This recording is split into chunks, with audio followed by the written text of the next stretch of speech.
Welcome to the Michael Shermer Show. I'm your host, Michael Shermer. Before I introduce today's guest, our sponsor is The Great Courses. Plus, it's an app. You just touch on it like that. It opens right up to hundreds of different courses. I just popped this one up. I like to promote a different course each time I do these ads for the podcast. This one is Examining the Big Questions of Time from Laura Helmuth, PhD, via Scientific American, my old day job, as it were, writing columns for them. So the way the teaching company works with the Great Courses is each course has a dozen or two lectures. Each lecture is about 30 minutes long, which, as I like to say, if you listen at 1.2 speed, you can knock out in about 20 minutes. Perfect for a commute or a workout. And this one in particular has 12 lectures like that. Each of them, again, 29, 30 minutes, is the myth of beginning of time, a chronology of timekeeping, atomic clocks, remembering when in constant constants, atoms of space and time, and the last lecture, could time end? Well, yes, it's going to end at some point, but not at the end of this course or the end of this podcast. So here's the deal. If you sign up for the Great Courses Plus, it's a subscription model. You have access with the annual subscription to all the courses and all the lectures available on here, just literally thousands of lectures. You can skip around and enjoy them as you will through the podcast at thegreatcoursesplus.com/Shermer. So if you go to thegreatcoursesplus.com/Shermer, that will get you the free trial and 20% off the annual rate. So it comes out to about $30 off for the year, which is great. Just think about what you pay for Netflix, Hulu, Amazon Prime, and so on. This is a great source because it's really super good intellectual content, which I know you all like. So again, thegreatcoursesplus.com/Shermer. Okay, today's guest, boy, this was a great episode. Andrew Doyle, and his new book is called Free Speech and Why It Matters. It is a short book, less than 100 pages, 98 pages actually, about the same length as John Stuart Mill's classic On Liberty, and I would put it in that category. It's very well written, just hits the point after point after point. Here are the principles of free speech. Here is why we need to be reminded of it.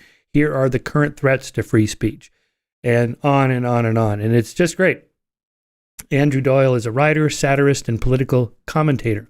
He regularly appears on television to discuss current affairs, is a panelist on the BBC's Moral Maze, and was recently interviewed on the Joe Rogan Experience, the most downloaded podcast in the world. That's right. My podcast reaches about 100,000 people per week. So, and up and down, somebody just round up to 500,000 a month. Joe reaches about 40 to 50 million a month. Okay, that's big time. Andrew has written for a number of publications, including The Telegraph, Sun, Daily Mail, Spectator, Standpoint, and Sunday Times. He is the creator of satirical character Titania McGrath, under whose name he has written two books, Woke, A Guide to Social Justice, and My First Little Book of Intersectional Activism, both published by Little Brown.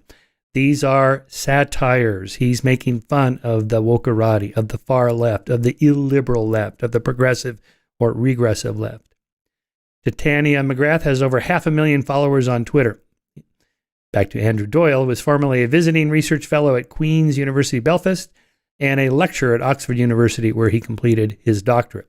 So, okay, he's a smart cookie and funny and witty and insightful on all these issues. Okay, so we cover pretty much all the different angles on free speech and censorship and public versus private censorship, what we should do about the big social media companies, versus government acting to silence or censor people. We talk about a bunch of the whataboutisms. What about libel and slander and saying fire in a crowded theater and those sorts of things, versus which he considers not to be a free speech issue, which is an interesting take on this, I think.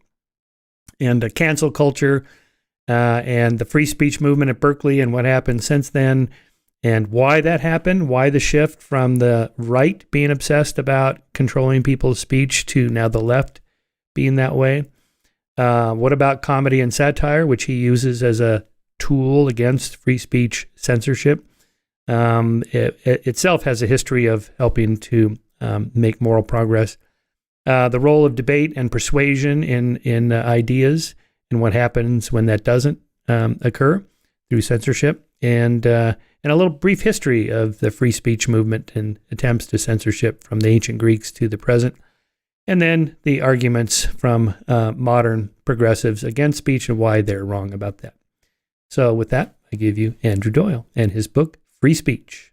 I'll have already introduced you in your book, Free Speech and Why It Matters, because yes, it does. But I'm not sure how many of listeners will know about your alter ego, Titania McGrath, if that's how you pronounce it, McGrath, Titania. Yeah, Titania McGrath. Yeah, Titania. Yeah. So go to @Titania McGrath on Twitter if you want to read some really hilarious stuff. Let me just take a shot at some of these. Here's some of your recent postings. And by the way, people will find a picture of a woman on there. I'm not sure who this is, or if it's just somebody random you pulled off online, or a relative or a friend or what. It's a composite of 4 different women that have been put together into one image. So, all right. So it's no one specific. It's no one that anyone can recognize, and I can't get sued. That's the idea.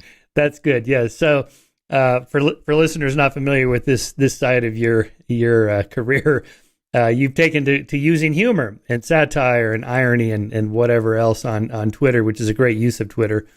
So in response to current events and articles that you find online, for example, the cancellation of some of Dr. Seuss's books, you write, in 1938, Dr. Seuss published the 500 Hats of Bartholomew Cubbins. In 1939, Hitler invaded Poland. Don't tell me that his racist books don't have consequences.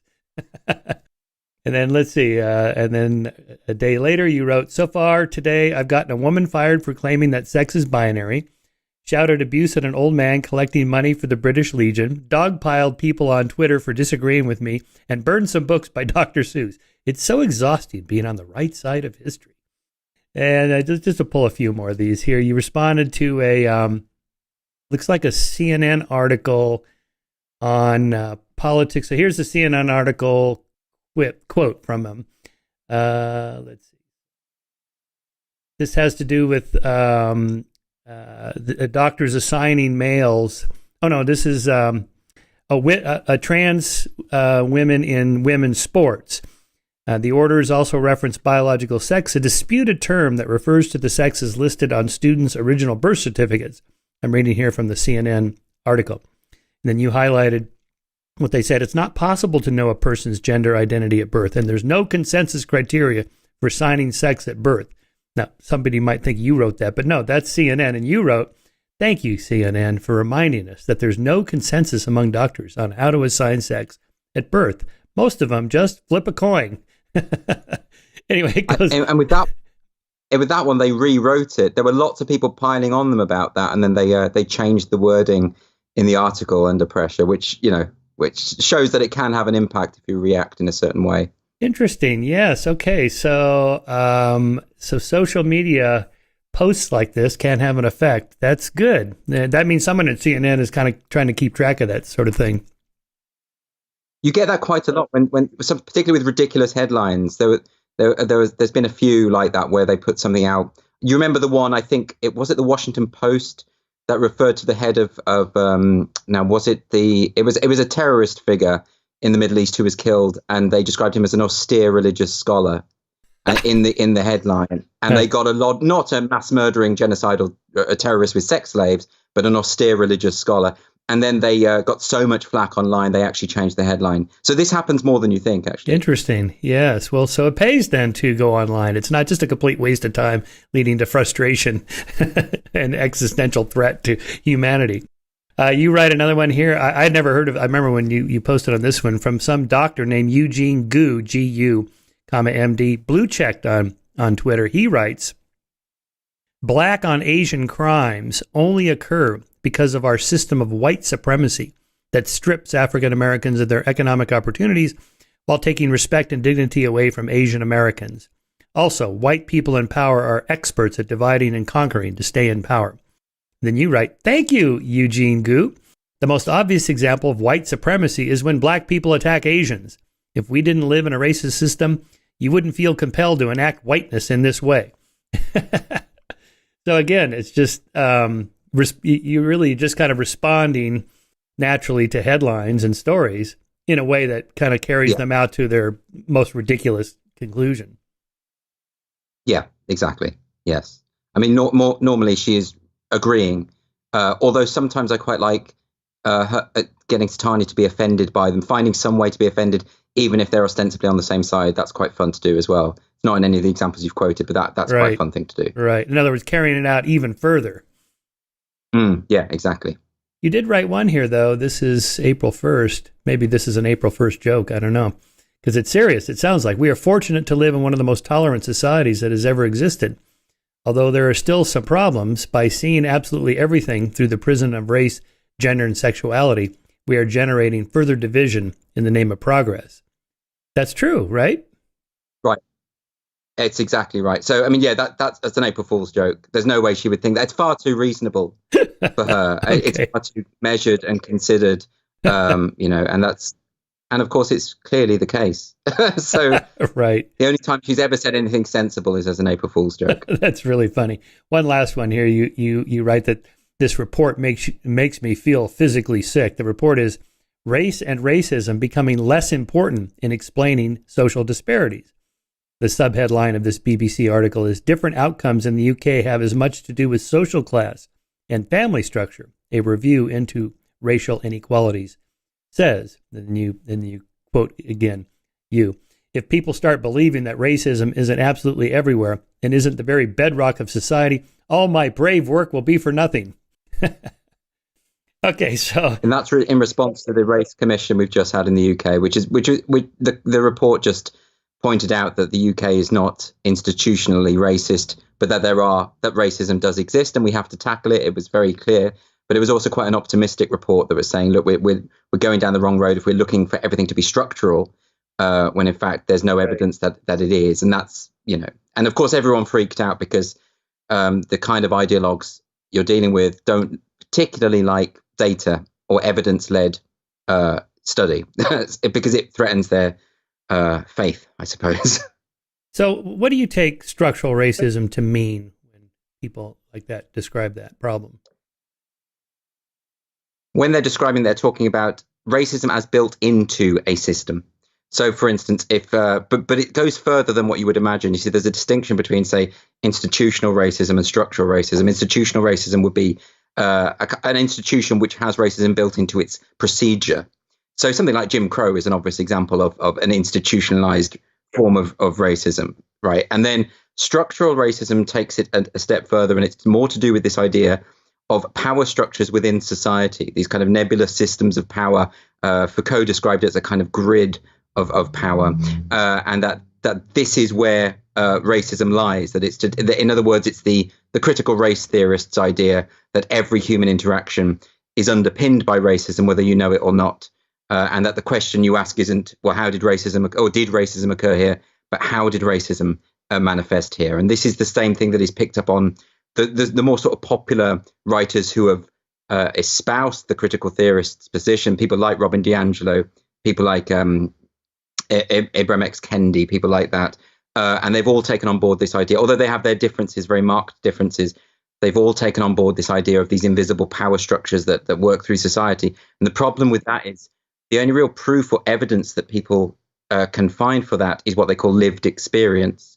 And if data doesn't tally with lived experience, then it is often disregarded. And the problem with that, of course, is that there are infinite different forms of lived experience, which will inevitably conflict. So whose lived experience you prioritize in that system is anyone's guess.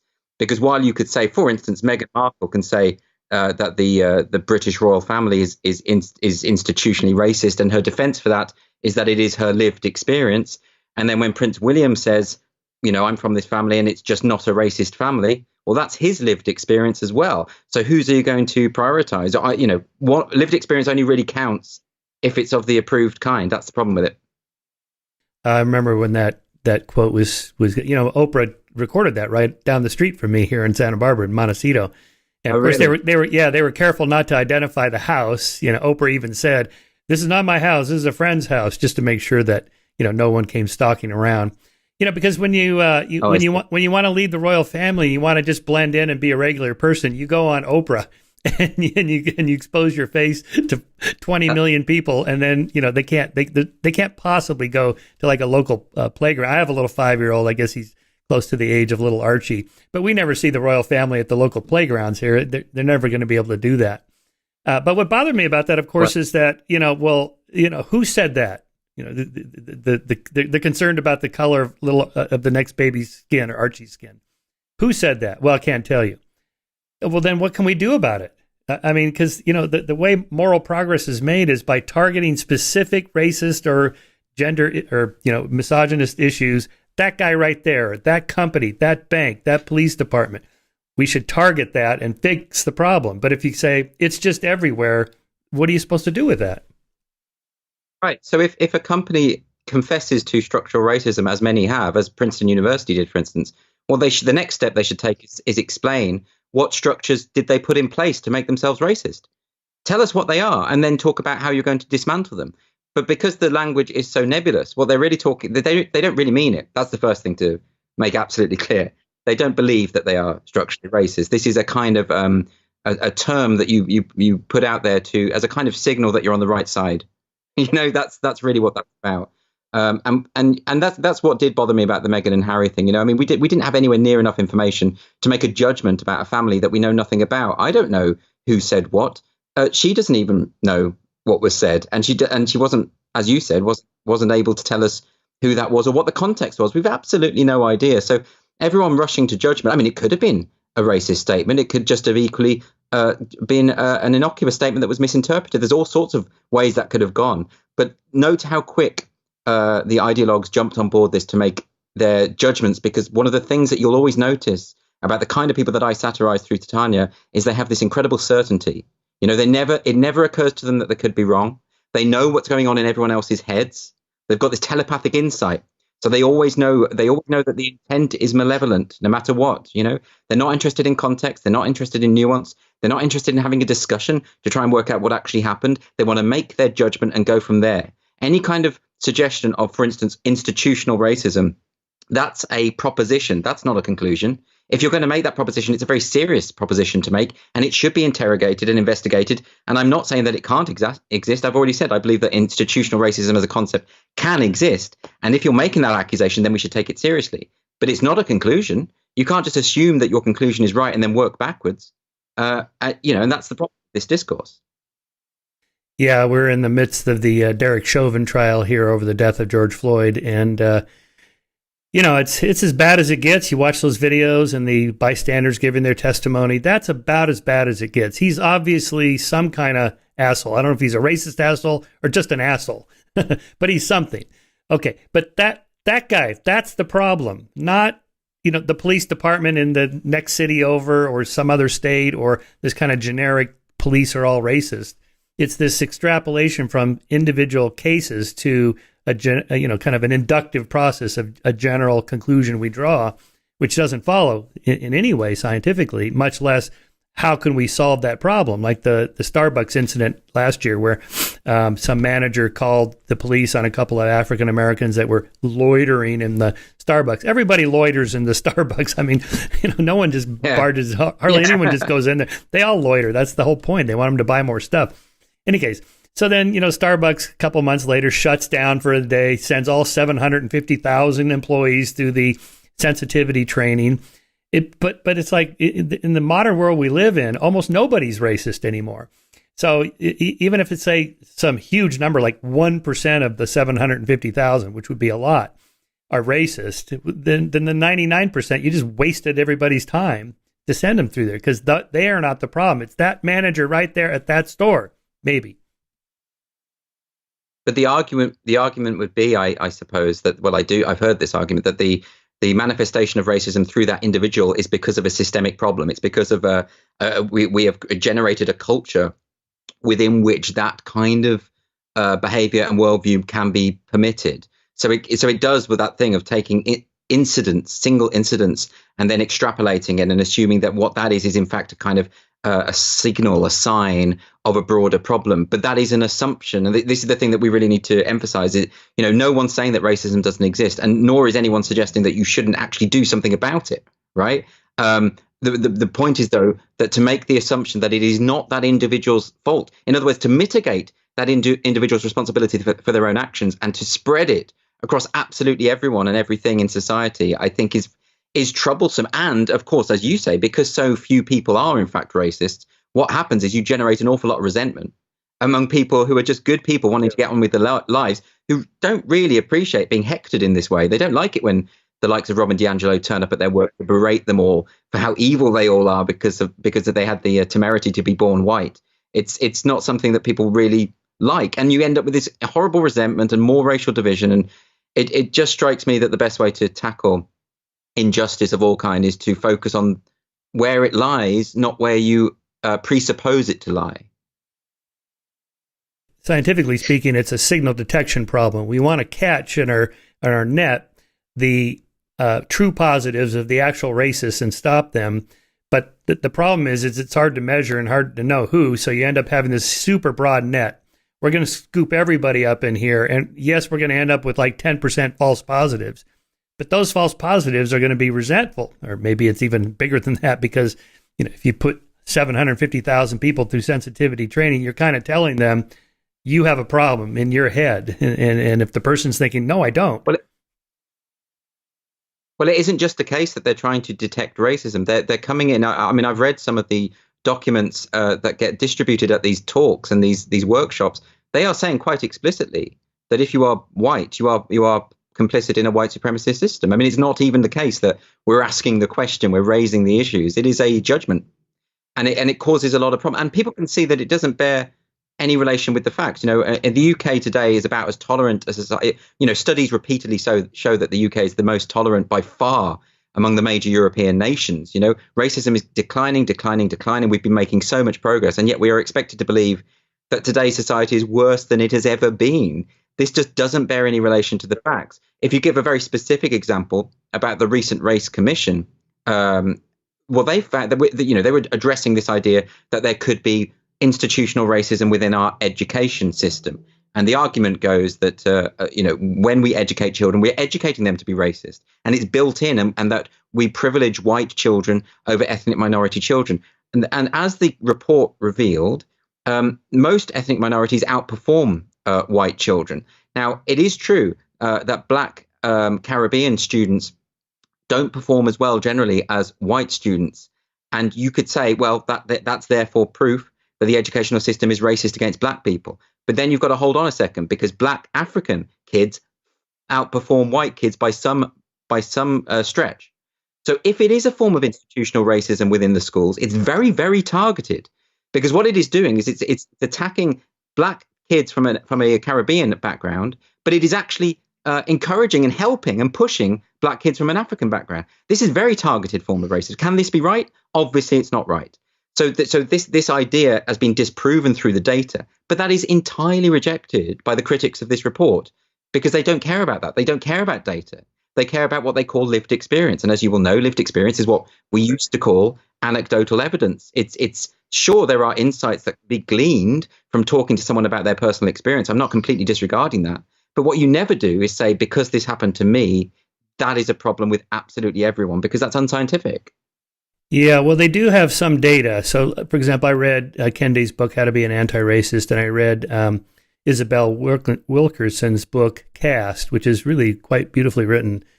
And so it's mostly lived experience, anecdotes in there. This happened to me, this happened to a friend of mine. And they're infuriating to read, I have to admit. This guy said this, or he looked at me this way, or this person got fired, whatever. But I have no way of fact-checking these things, right? So I just have to kind of take them at their word. The data they give are, percent differences between how many, what percentage of blacks there are in America, 13%. What percentage of senators are there? What percentage of CEOs are there? What percentage, you just go down the line. And there's always these asymmetries between these. As you know, how many, what percentage of blacks are killed by white cops? Well, it's 26% out of the 100, so 26 were shot. And 13% is the percentage of African Americans, therefore, were twice as likely to be shot as whites. What's wrong with that calculation, those kinds of calculations? Well, I mean, I think that the idea that their unequal outcomes are evidence of structural inequality is clearly flawed from the outset. And you don't hear this argument being made about prisons, for instance. You don't, because the overwhelming number of prisoners are male. We do not suggest that the prison system and the judiciary, full stop, and the justice system is therefore overwhelmingly skewed against men, has an inherent misandrist quality. That because otherwise you would get 50-50 in terms of male and female inmates. No one suggests that. In the UK, for instance, girls have been outperforming boys in our education system for over 20 years now, almost 30 years now. Nobody suggests that we have an inherently anti-male educational system. We know full well that when that outcome doesn't necessarily mean, I mean, it can mean injustice and it can mean inequality. Certainly, that's a proposition. Again, I go back to this point that that's a proposition worth investigating. But it's not a conclusion. There are infinite number of variables that could account for these differences. I mean, you mentioned Kendi's book. Kendi, the entire structure of Kendi's book is lived experience, because he opens every single chapter with an anecdote and then uses that as the basis, as a kind of springboard. I actually think it's quite a well done idea, because it takes the reader along in a quite satisfactory way. My problem with it is, of course, this idea of assuming that experience has any bearing on the country as a whole, which I don't think you can ever do that, really. If he was just writing a memoir about his experience and reflecting on it, I would be all for that, and I think that's fine. But I think it's these overwhelming judgments that he's making on the basis of what he has experienced. It doesn't really make sense. Yeah, here we have the law of large numbers at work. If you have 300 million Americans running around, if only 0.01% or 0.001% are racist assholes, that's enough to fill the evening news with some story of some asshole who does something. And it's like, look, racism. And intuitively, it feels like, oh my God, we have a problem. There's a trend line, but it isn't. Sure. And that's right. And again, the problem is that any kind of discussion, we've had it, as I say, since this report came out last week in the UK, any kind of open discussion about these issues is interpreted, often I would suspect willfully misinterpreted, as being an attempt to suggest that racism doesn't exist and that it's not a problem. And I could literally not find you a single person who thinks that. I don't know anyone who thinks that. Everyone knows that racism exists, right, and it's something that you need to tackle. Even racists probably know that what they're doing is wrong, right? No one thinks that this isn't a problem, right? But this idea that, like you say, if you singularly focus on that issue, and if you take every single horrible thing that happens and put it online and make it go viral, and that's all we see again and again, you generate this illusion that we're living in this fascistic society. And maybe that explains why so many of my friends have gone a bit mad. I mean, a lot of the people I know and I used to hang out with, they now talk about how Britain is just this fascist society. It's crawling with neo-Nazis. It's like, where are these people? What are you talking about? If you gathered you've got more of a problem in America than we do, but even in America, proportionally, it's still on the fringes. In the UK, if you took all the neo-Nazis, you could probably fit them in this room I'm in right now. Right. There's not many, right? And I wouldn't let them in because I don't like them. But the point is that these are taking these marginal, obnoxious, awful people who are amplified by social media and can create this illusion that they're everywhere, and suggesting that they are ubiquitous. What you're doing, in fact, is you're helping them. You're sort of doing the PR on their behalf. You're amplifying them and making out that they're more important than they are. They don't deserve this kind of attention.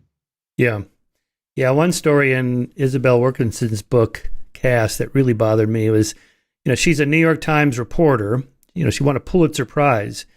And on assignment, she is sent to Chicago to interview the CEO of a major Fortune 500 company. And she didn't say who it was or even what the company was or even exactly where it was, so he couldn't figure it out. And so she's in there in the waiting room with the secretary, and the boss is going to come out any minute. And so he comes out and she says, "Hi, I'm here for the interview." And he's like, "Oh, no, I don't have time for an interview right now. I have an appointment with the New York Times reporter." And she goes, "Yeah, that's me." He goes, "No, you don't understand. It's a New York Times reporter I'm meeting. I don't have time to meet you." She's like, "I'm the reporter. Here is my business card." And according to her, this just went on, like he just doesn't believe it. "Here's my driver's license. Here's my business card. I'm that person." And he still refused to do the interview. Now, maybe she got the one asshole racist left in the Fortune 500 CEO cohort, because who would do that? I mean, this is like in the 2000s. This isn't like 1950, right? But how can I check this? Of course, there's no names given. I have to only her word to go on. It just seems hard to believe that that could happen this day. It does. I mean, it's possible. I mean, I always like to take people at their word. I don't assume people are making things up. And it's also perfectly possible for someone to experience something and remember it differently to how it actually happened. That's the other thing that it's really important to remember. You can have two people have the same accounts of the same situation, and actually neither of them are accurate. Because of the way that we remember things and misremember things, more to the point, and how flawed human perception is. And that is why, for instance, witness testimony in trials you need more. There needs to be more substance than that, because any expert will tell you that our perception is limited. And particularly if you're predisposed to interpret something in a certain way. But yeah, it's possible that she got some evil racist, the rare few that are left, and she got maybe there's a misunderstanding. Maybe if we heard his side of the story, a different picture would emerge. We just don't know. But even if she's right, and even if he did behave that abysmally, well, that's on him. That's a problem that lies with that individual. That's not something that we can now assume is a problem throughout society. I mean, I've heard this a lot. Like, there's a writer in this country who works for The Guardian. It's a major newspaper here, and she's a person of color, and she talks about how she's asked every single day, "Oh, where are you really from?" This sort of very passive aggressive way. And she's British, of course. She's just a person of color. Now, looking at that, I think I don't fully believe that. My instinct is I can't imagine. She works for The Guardian. Who is she talking to? Well, I don't know anyone who would say that or behave like that. So who the hell is she hanging out with? And someone mentioned this to me and suggested that maybe she's going to meetings and people are saying, "Where are you from?" And they mean, "What publication are you from?" Maybe it's that. That would make a hell of a lot more sense. Woody Allen used to joke about his own hypersensitivity to anti-Semitism. I think it was either maybe Annie Hall or one of the other movies where he's walking with his buddy and he's like, "Did you hear that? He said, Jew go to dinner, Jew go to dinner." He's like, "No, that's not what he said."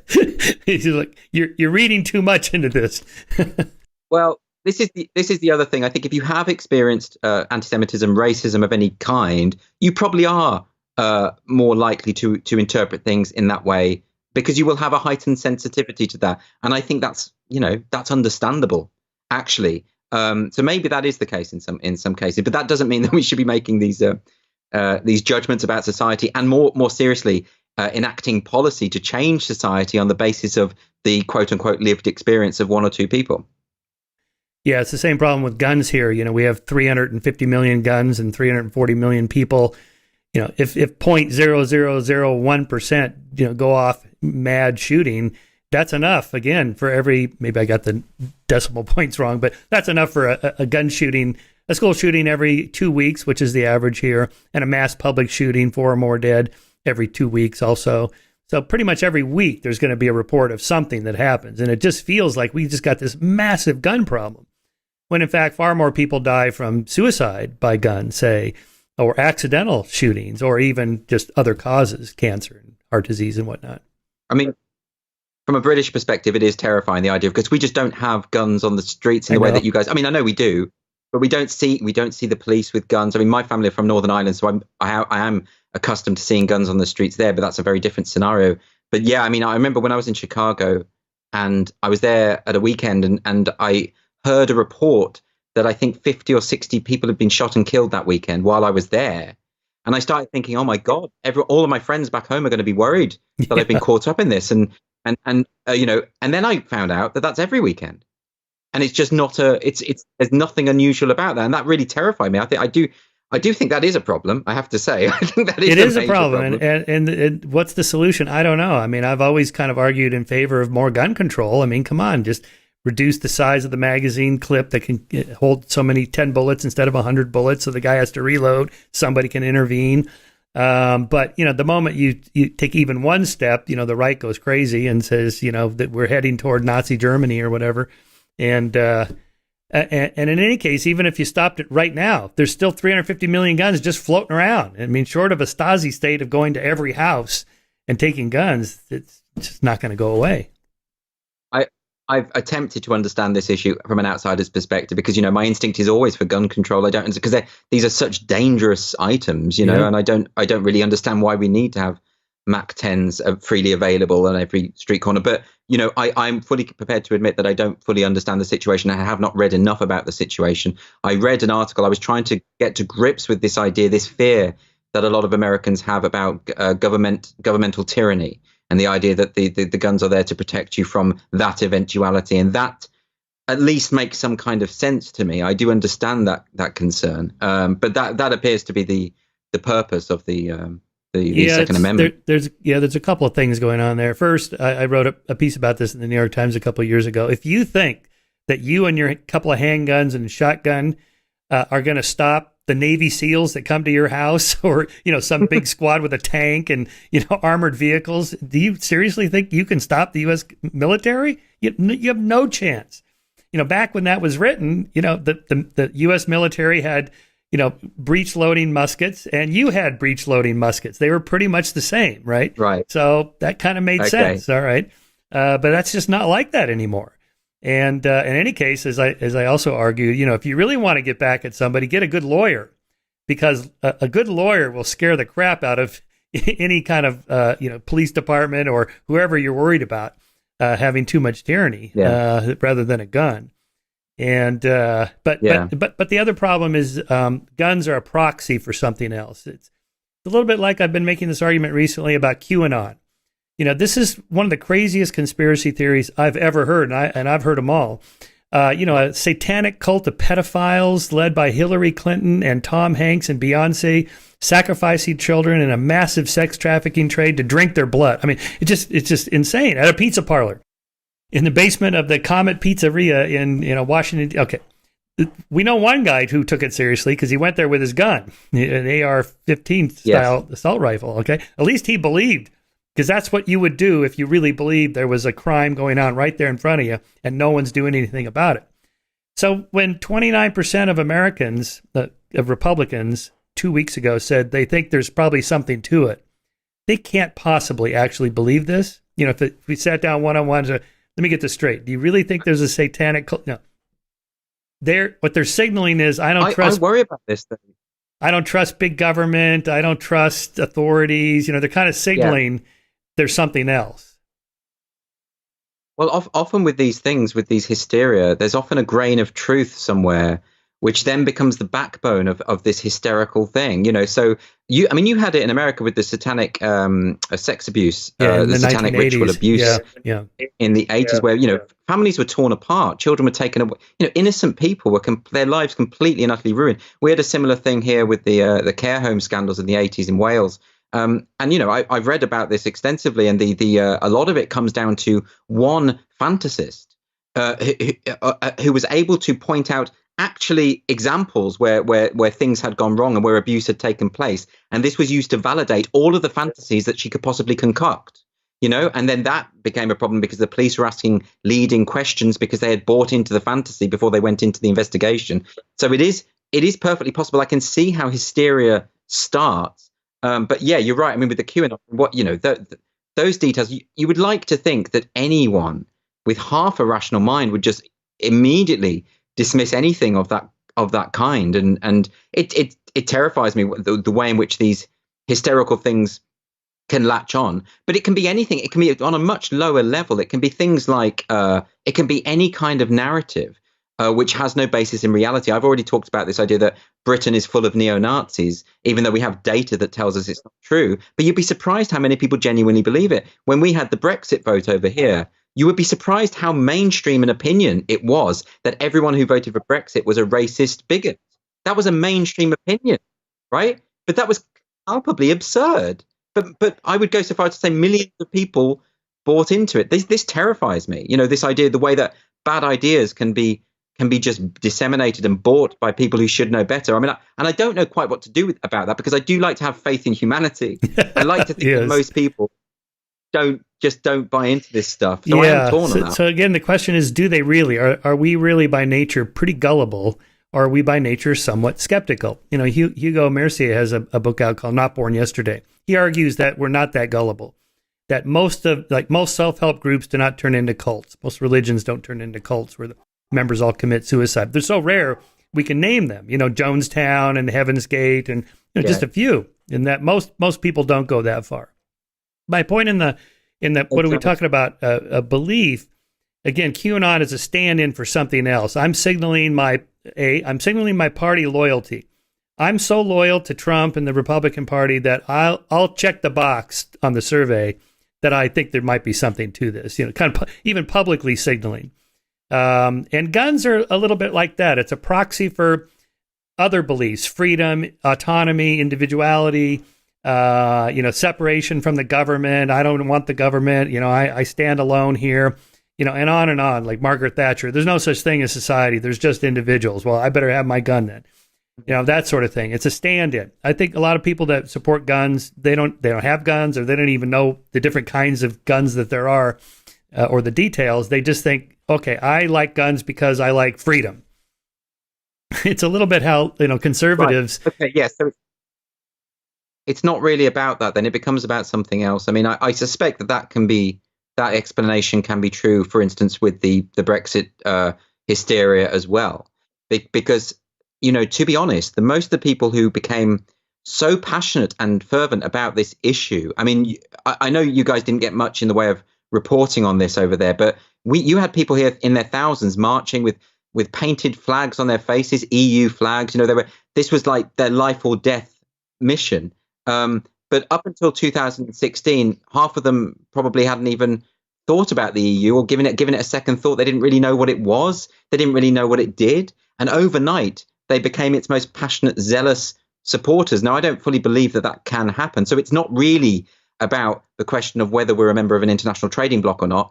It's about whether are you signaled as a good or a bad person? Are you for or against racism? A lot of these things get reduced to these very simple binaries. With QAnon, maybe for a lot of people, it's reduced to, am I supportive of the Republican Party? It's as simple as that. But I have to say, I'm surprised at the statistic you quoted, 29%. Republicans, 29% of Republican supporters. I'm a little skeptical about that. I'm not saying you're making that up. What I'm saying is, what was the question that was asked? And it just seems a lot to me. It does.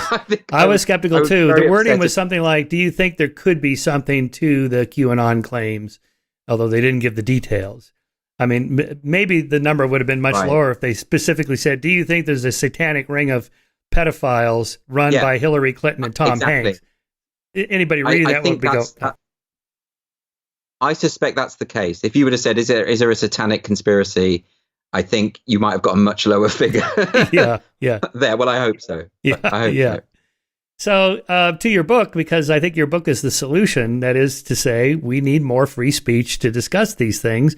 But the counter argument to that would be, well, no, we should squelch all stories about, race or guns or whatever, so people don't, fall into these cults and these traps and these bad conspiracy theories or something like that. You and I are pretty much on the same page on free speech. I loved your book, by the way. I listened to it twice. It was so good. Plus, it has the benefit of being short. It's like John Stuart Mill's on liberty. I would put it at that level. I mean, it's so good. It's so succinct. Just bam, bam, bam. Here's the principles. Yeah, no, it was great. I didn't want to write a long book. I deliberately wanted it to be accessible, concise, because I care about this. I didn't want any padding, because I think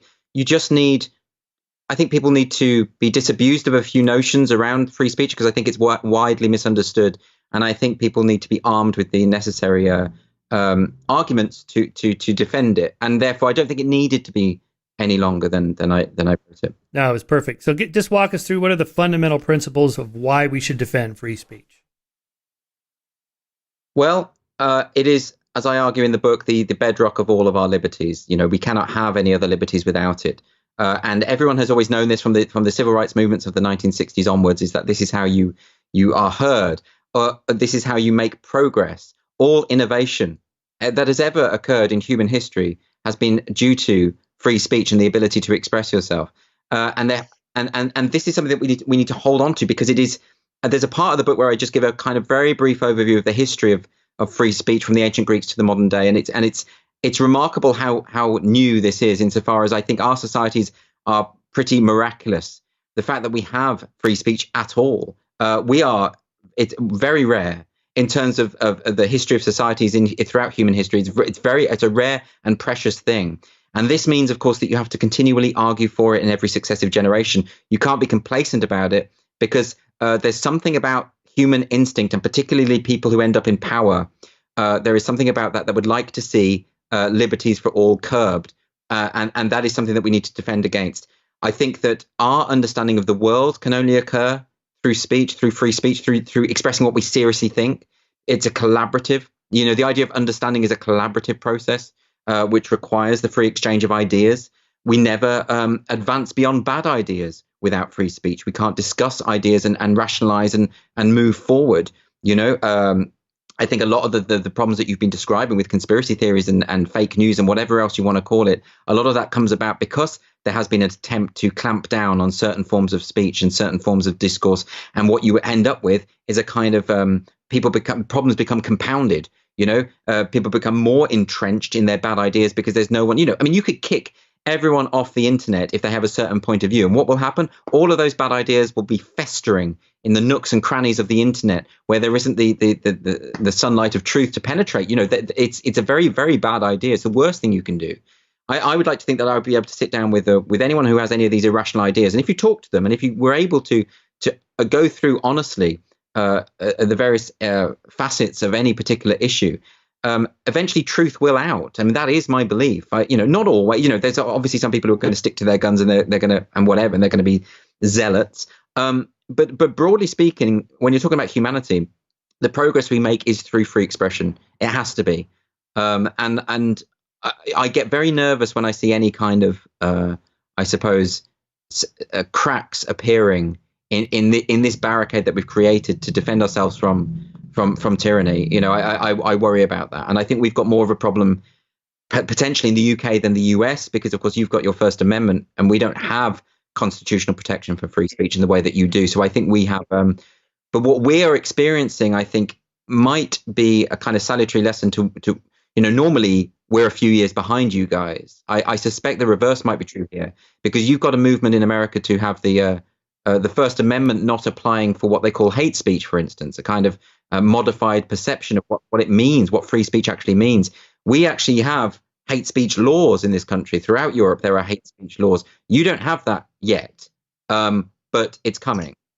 I hope not. And here I'm reminded of, I encountered all those when I was writing about the Holocaust deniers. I had no idea it was illegal in a lot of countries. Germany is kind of obvious, but Austria and France and Britain, Canada, Australia, New Zealand. And so I wrote in my latest book, I wrote an essay on defending David Irving, who I debunked thoroughly. Yeah. I think he's completely wrong about his theories of the Holocaust. But, he was arrested in Austria just at the airport. They scanned his passport and they go, oh, you're flagged. And they called the police and hauled him off. And he was put on trial and found guilty. He hadn't even spoken. He was just going to give a speech. So you might consider that a thought. So I wrote a letter to the judge saying, this is not right. I mean, I don't like this guy. I think he's wrong. But how do you lock somebody up for going to give a speech? He didn't even speak, right? So I got the hate speech thing is very, those laws are very risky. That precedent is absolutely terrifying. It's more terrifying to me than someone being wrong about history, And I know there is something, the best thing that happened when it came to David Irving was Richard Evans, who's a fellow historian who completely debunked and destroyed his argument through appealing to the evidence. It's not difficult. When someone is wrong about history, there are other historians who will be able to show you why. But as soon as you lock someone up for being wrong about history, you actually are appealing to that kind of conspiratorial mindset that would say, well, maybe there's something in it. It kind of gives him a kind of dignity that he doesn't deserve. It's a really dangerous thing. We have the same thing in this country. We've had people locked away for being wrong about history, often offensively so and willfully so, because it can come from a genuinely horrendous anti-Semitic intent, and that's not good, right? But actually, you're making the problem worse by turning them into martyrs. And of course, the principle of free speech is much bigger than those people. It isn't just about David Irving, right? The principle is much, much bigger than him. Why would you compromise on such a sacrosanct principle for the basis of someone like him? Why would you give him that kind of power? I don't understand it. I've attended many of his speeches, usually in these little hotel rooms with a couple dozen people. It's not like he's filling stadiums of 100,000 people, right? But nevertheless, most of the speech ended up not being about some aspect of World War II or the Holocaust. It was about how the traditional enemy, the Jews, and the media are trying to silence him. And of course, the audience is just eating this up. Yeah, tell us what they did. And then they did this, and then they flagged me here, and then they stopped me at the airport, and I got searched. And you can see the audience just eating this up in the sense of like, exactly, he must really be onto something if they're so scared of him that they're doing this. Exactly. It works to his advantage. And also often in these debates, we're often confronted with the most extreme examples. So Holocaust denial being an obvious example of a reason why we should not have the free speech protections that we have because of this really extreme example. But the problem with that is, where does it end? I mean, it's all very well saying, okay, well, we'll make an exception for Holocaust denial, and we'll say that if you deny the Holocaust, then you don't get free speech protections, right? So we can say that, okay? And then a new government comes along and says, well, I think maybe gender-critical feminists shouldn't have the right to free speech either. And we've already established the precedent with the Holocaust denial, so we'll simply extend it now. We'll extend that idea.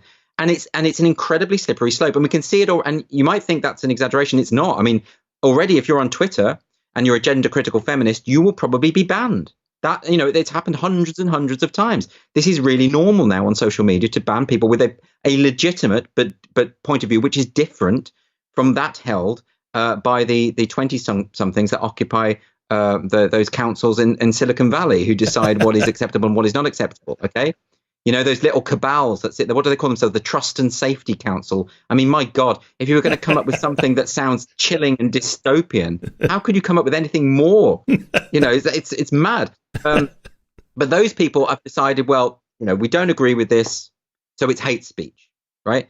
So my point is, don't set the precedent, no matter what it is, even if it's something as abhorrent as Holocaust denial, because the precedent, law works with precedents. You know this. The precedent will be used and manipulated and exploited for something else later on that you didn't anticipate. And exactly. and eventually it will come for an idea that is important to you as well. The analogy I make is, let's say I'm a historian of early American history, and I'm in a debate about how many Native Americans were killed by guns, germs, and steel from Europeans. Well, it's not clear. Was it 90 million that were here, and then 90% of them died? What was it, 50 million that were originally here when Columbus first landed, and then 40% of them died? So there's debates. But let's say I come in at the low end and I go, you know what? From the research, I think it was only 10 million here and only 5 million died. Does that make me a genocide denier? Well, under hate speech laws, it could. I mean, somebody could say, hey, that's denying somebody's suffering like Holocaust denial. And that's the problem of going down that pathway. Of course. Now, what about? I think that's absolutely so right. Let me throw some whatabouts at you. So, what about fraud, libel, perjury, blackmail, espionage? What about those exceptions? But I don't consider those to be exceptions. And the reason is that those are not examples of where speech is in of itself a crime. Those are examples where speech is the engine of the crime. In other words, the tool that has been wielded in order to commit the crime. So I don't believe that laws against espionage, perjury, libel, etc., are actually a free speech issue at all. You have not. Speech isn't the problem there. It is the criminal activity that you're engaging with. It just so happens that in this instance, it's done through the act of speech. And I think that's an important distinction that needs to be made. And it's often one that you'll hear, isn't it? Well, that this somehow undermines the absolutist argument for free speech. It doesn't, because we're not talking about that. We're talking about speech that is not criminal. Where a crime has not been committed. Right. Yeah, I thought that was great. You're right. Speech is to perjury what fire is to arson. Such a great line. Yeah, and we don't. And I mentioned as well that we obviously have protections against dangerous substances, but you can't possibly lump speech in with that. Right. Speech isn't a poison. Speech is quite a pessimistic worldview to think that. No, it's at the heart of who we are. And then what about the distinction between public and private censorship? Let's say we have First Amendment issues, protections here. The government can't silence you, but Twitter can do whatever they want. They're a corporation. And if they want to delete your Twitter account, too bad. Yeah, well, technically that's true. If you're a private company, you can do what you want. I mean, similarly, Twitter could decide tomorrow that it won't allow gay people on its platform. I suppose technically it could do that, but we would have a problem with that if they went down that route, I would like to think. Just because they have these policies doesn't mean that they shouldn't be open to critique. So the first thing is criticizing Twitter for its censorial practices is not anti-free speech, right? It's your right to criticize them, and I think we should criticize them. The other major issue when it comes to big tech censorship is that we have to now take into account the sheer power that they have in global terms. These are a small oligopoly of multi-billionaire corporations who have more collective power than any nation state, and yet they have none of the democratic accountability, right? Now, that's a very serious situation, and it is unprecedented. We've never seen anything like this before. And therefore, the idea that, well, these are private companies, they can do what they want, that is an argument that is about 20 or 30 years out of date. You can say, well, yeah, I mean, they would argue that you can go away and you can build your own platforms, but you can't actually. We saw what happened when Parler emerged, and they collaborated, the big tech companies and Amazon collaborated to have it completely wiped off the internet. So it isn't the case that you can simply set up your own competition. There are reasons why we have antitrust laws, for instance. We are all aware of what happens when a small group of very powerful companies have the monopoly on any kind of marketplace. So that's not good. But also, you've got to remember that social media is the de facto public square now. It's very important that we think about this and have serious conversations about it. And that kind of mantra of the private companies, they can do what they want. It's almost willfully just ignoring the serious ramifications that come when the major forum for the exchange of ideas globally is dominated and controlled by a small group of like-minded ideologues. That is a frightening situation to be in, and it needs to be addressed. And trying to fudge the issue in the way that free speech skeptics often do isn't going to help or change the situation. Do you think they should be broken up? Or at least that 520 law that protects them from being treated as publishers? So at the moment, they're like the telephone line. The AT&T can't be responsible for what I say about you over the airways because they're just providing the cables or whatever. I mean, I don't really have all the answers. I'm more posing the questions, but I would suggest that, the reason why they have these legal protections, the reason why whenever they're sued, whenever Facebook gets sued for libelous content that appears on its platform, the defense will always be Section 230 of the Communications Decency Act. It will be, we are platforms, we are not publishers, and that's the defense that they are legally entitled to. And that act was actually quite important because no media outlet with comment sections these days can possibly be responsible for everything that gets posted on their site. So that actually does make complete sense. And also, if you got rid of that, what would they do? They would censor 10 times as much because they would be overly cautious about anything that appeared because they wouldn't want to get sued every day. So there is a problem there. I think perhaps the solution is something to do with the wording of that act. Perhaps it could be reframed so that they are entitled to delete anything or are not held accountable for anything on their site that is illegal, for instance. Specifically, that is illegal. So, for instance, if someone posted something which was, let's say, espionage or something on their site which was obviously illegal material or some WikiLeaks. Kind of illegal pornography or something. Yeah, or something like that. Okay, and that got posted on their comment section. It would be right that they would be protected against liability for that. But maybe the wording could be changed that they're not protected if they've merely removed something, or if something appears merely and they find it offensive, say, or they disagree with the opinion. And maybe something could be done along those lines. I don't know. But all I know is that at the moment, the current system allows them to censor with total impunity and to still call themselves platforms when they are, in fact, publishers, because they are effectively curating the material on their site. If Twitter is saying that if you come from a gender critical feminist background, you are committing hate speech and we can ban you, that's not an acceptable situation, So I don't know. Maybe you've got the answer. Have you got the answer? I don't have the answer. No. Well, one answer I have is maybe let's just ride it out and see what happens. Given what happens historically to major corporations. You know, they tend to lose power over time. They kind of hit a peak, and then there's all kinds of angst about, you know, they have too much power, IBM or General Motors back in the 50s, say. And then eventually somebody else comes along. And my favorite example of this is Bill Gates gave an interview in 1998. You know, what are you worried about, you know, at Microsoft? What keeps you up at night? And he said, it's not, you know, IBM or this. It's like there's a couple of guys in a garage somewhere doing something I can't think of.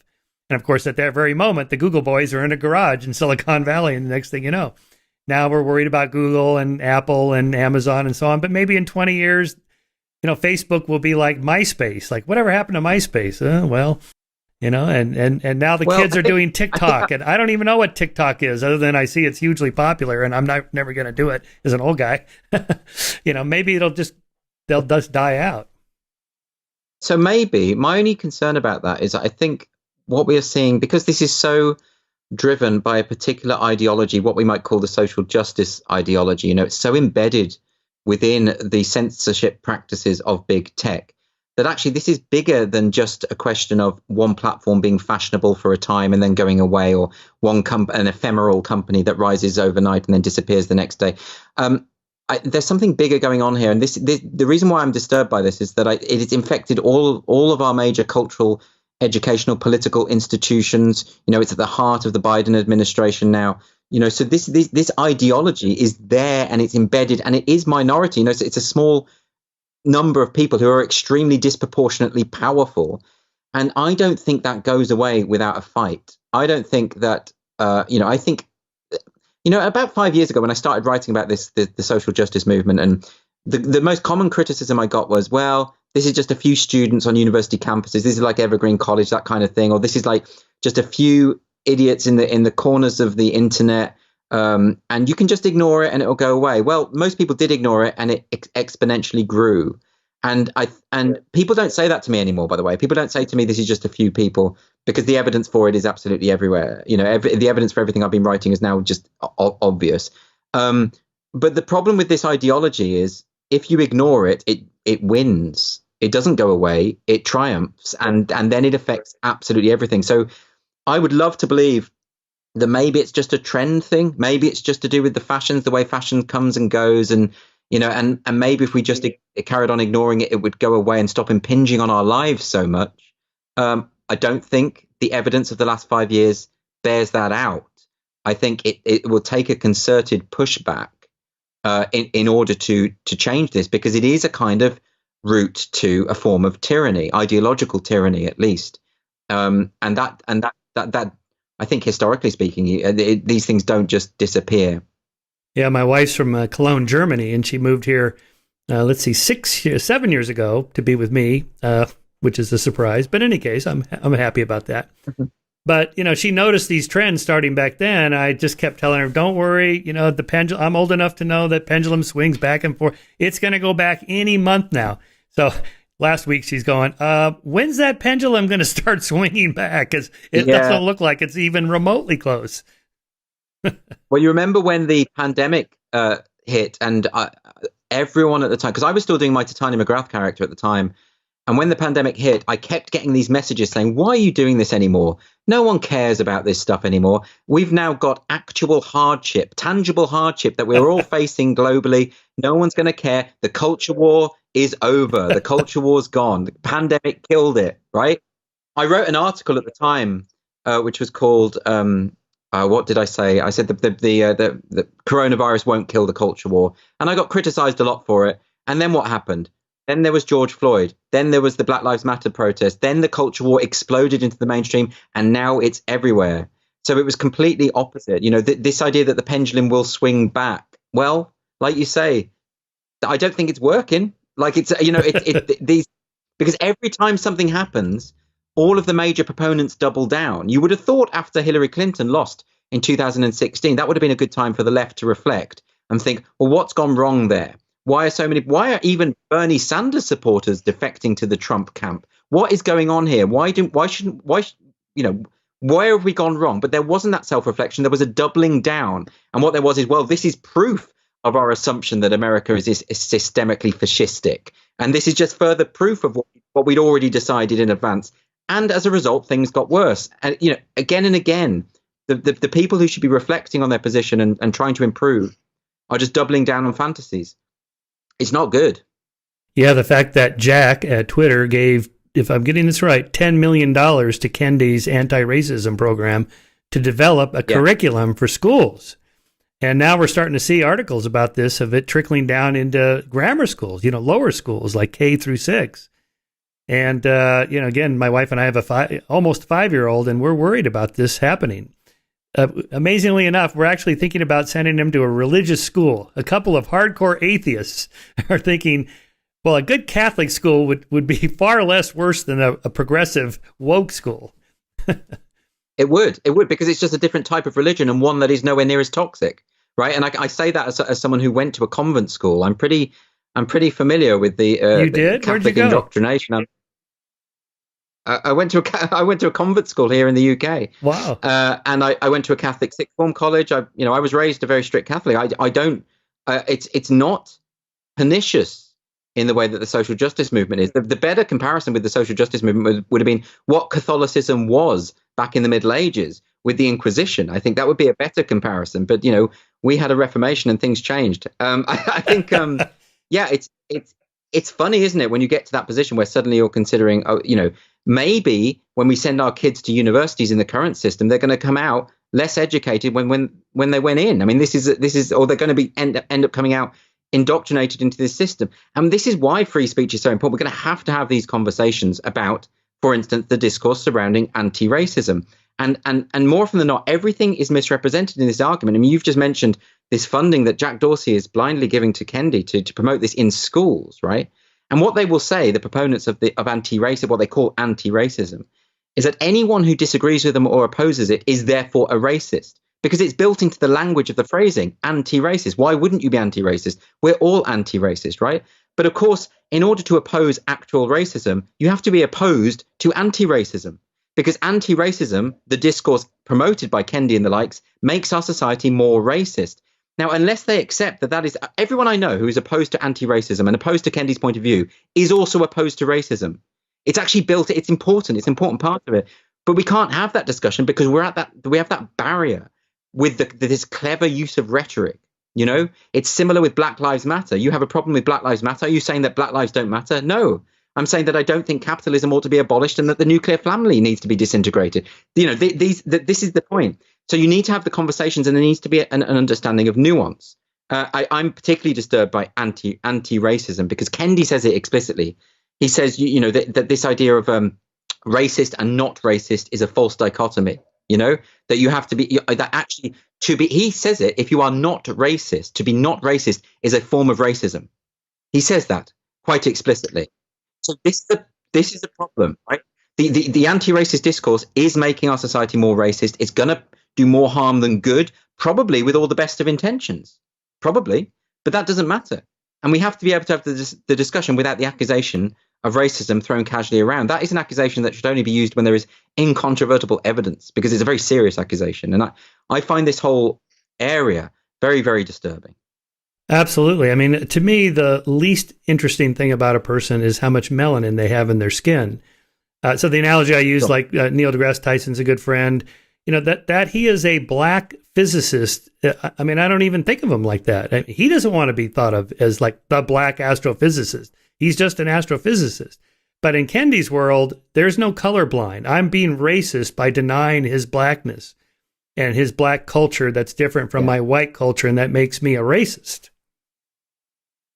It's very sad. It's this critical race theory and the disciples of that movement, the social justice movement, have rehabilitated racial thinking to an extreme level where now it is the first thing that people think about. They're encouraging people to see things through the prism of race, gender, sexuality, identity, just obsessively. And it's a very sad step backwards. It's incredibly regressive. And I do believe that we need to reclaim that ideal of colorblindness as a really, really beautiful humanitarian thing. And it isn't to ignore racial or cultural difference. It isn't to demean it. It isn't to pretend they don't exist and say, I don't see color in a literal sense. It is, like you say, you just don't treat people differently on that basis, and it's not the thing you think of first when you think of a human being. That there's more to us than. I find it very, very depressing, and what I find particularly sad is I know there are a lot of bad actors, and there are a lot of people within the social justice movement who are in it for themselves, and they see this as a big industry. There's a lot of way to make an awful lot here, but I also fear that an awful lot of the people promoting this stuff are good people who have bought into this myth of these invisible power structures in society, that everything is underpinned by white supremacy. They bought it, and that makes it more frightening, because when good people become religious zealots, it means that they can do evil and think they're good. They'll think they're on the side of the angels while they're setting fire to the heretics. That's scary. Right. Saving their souls from Satan. Yeah. Yeah, exactly. I like doing it for your own good. I like to remind people that, up until 1967, it was illegal for blacks and whites to marry in America. This is the famous Loving case that went to the U.S. Supreme Court. And after that, then the polling data shifted pretty quickly. By the 90s, it was well over 50% were in support of interracial marriage.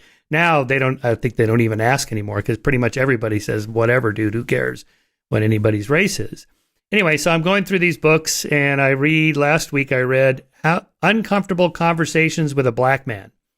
It's a former NFL player named Emmanuel Acho. He's a Nigerian black, first generation America. His parents immigrated, and I saw him on this TV show, The Bachelor. And anyway, then I see he was an NFL player. Now he's a sports commentator. Anyway, so, okay, I'm going to read this guy's book. So basically, he gets to the section on interracial marriage. Now, mind you, he was just the sort of guest host of the end of this season of The Bachelor, in which the first African-American bachelor happened. And it came down to two women, a black woman and a white woman, and he picked the white woman. Well, this white woman, she's 24 now. When she was 17, I think, she went to an antebellum party with her girlfriends in the South. That's where she's from. And took some selfies or whatever and posted them, and of course now it comes back to haunt her. You must hate blacks and you're racist because you went to this antebellum party. And well, first of all, she's sitting there on the couch with this guy, the black guy, going, I'm in love with this guy. Okay, how racist could you be and be in love, okay. And then, but now he dumped her because of this. He says, that's it. You have work to do. You have much work to do. And how many nights of sleep did you lose during the season waiting for these pictures to emerge? He said, none. I wasn't even thinking about it. I'm a 17-year-old with my girlfriends taking selfies at a party dressed up. I'm not a racist, and they're like, that you would go to a party like that makes you a racist. It's like, what can you possibly do with that? Well, I think it's to do with this divorcing of racism and intent. That's the first thing. I think that, for me, an act of racism has to have intention at its absolute heart. I don't believe in this idea that you can be inadvertently racist. I think you can cause racial offense inadvertently or thoughtlessly or that kind of thing. But I don't think that makes you a racist. I think that's a very important distinction that needs to be reclaimed and re-understood. I think when it comes to these parties, it's absolutely clear. The example you've given there, that's not a racist person. A lot of this kind of stuff about dredging through someone's past, it just exemplifies the complete lack of the potential for forgiveness or the potential for context. This idea that you can't look at something from the past with a different eye and say, well, we did things differently then. We saw that recently with the banning of Dr. Seuss. It's like, well, the man was born in 1904. The idea that he would have the same values as 21st century intersectionalists makes absolutely no sense. And by the way, people are perfectly capable of understanding that and reading his books with the context of history. We've had this with Enid Blyton in the UK, people saying she's racist, homophobic, etc. You had it with John Wayne, that old Playboy interview from the 1970s where he said things that by our standards, yes, absolutely are offensive and awful. But he was born in, what was it, the late 1800s or something? God knows. The idea that things don't change over time, it's completely historically illiterate. And all of these old photos and stuff, I just think it's ridiculous. We had it in this. I know Justin Trudeau seems to get away with it, though. It's very strange how all pictures of. He's apparently he used to spend more time in blackface than out of it, from what I can see. Right. But apparently that's okay because he's king woke. Whatever, I don't know. There's an old picture of me as a 4-year-old dressed in a North American Indian outfit. I wonder if that's going to come back and bite me. Who knows? That this stuff is just ludicrous. There was a Northern Irish politician here And there was an old photo of her dressed as Mr. T at a party in the 80s. And Mr. T. I saw that photo and I'm sorry. It was hilarious. It's just funny. This sort of middle-aged white woman dressed as Mr. T. It's really funny and stupid. And the idea that she should lose her career over it is just absolute nonsense. And the thing is, most people know this stuff is absolute nonsense, and they know that this isn't an example of racism. But this stuff becomes weaponized. It's a means to punish people. And I think really what is at the heart. I mean, I know in my book I've written a chapter on cancel culture, and I think this is very important because I think what is at the heart of this cancel culture and this need to dredge through people's past and to seek out moral impurity. Well, I think at the heart of it is vengeance.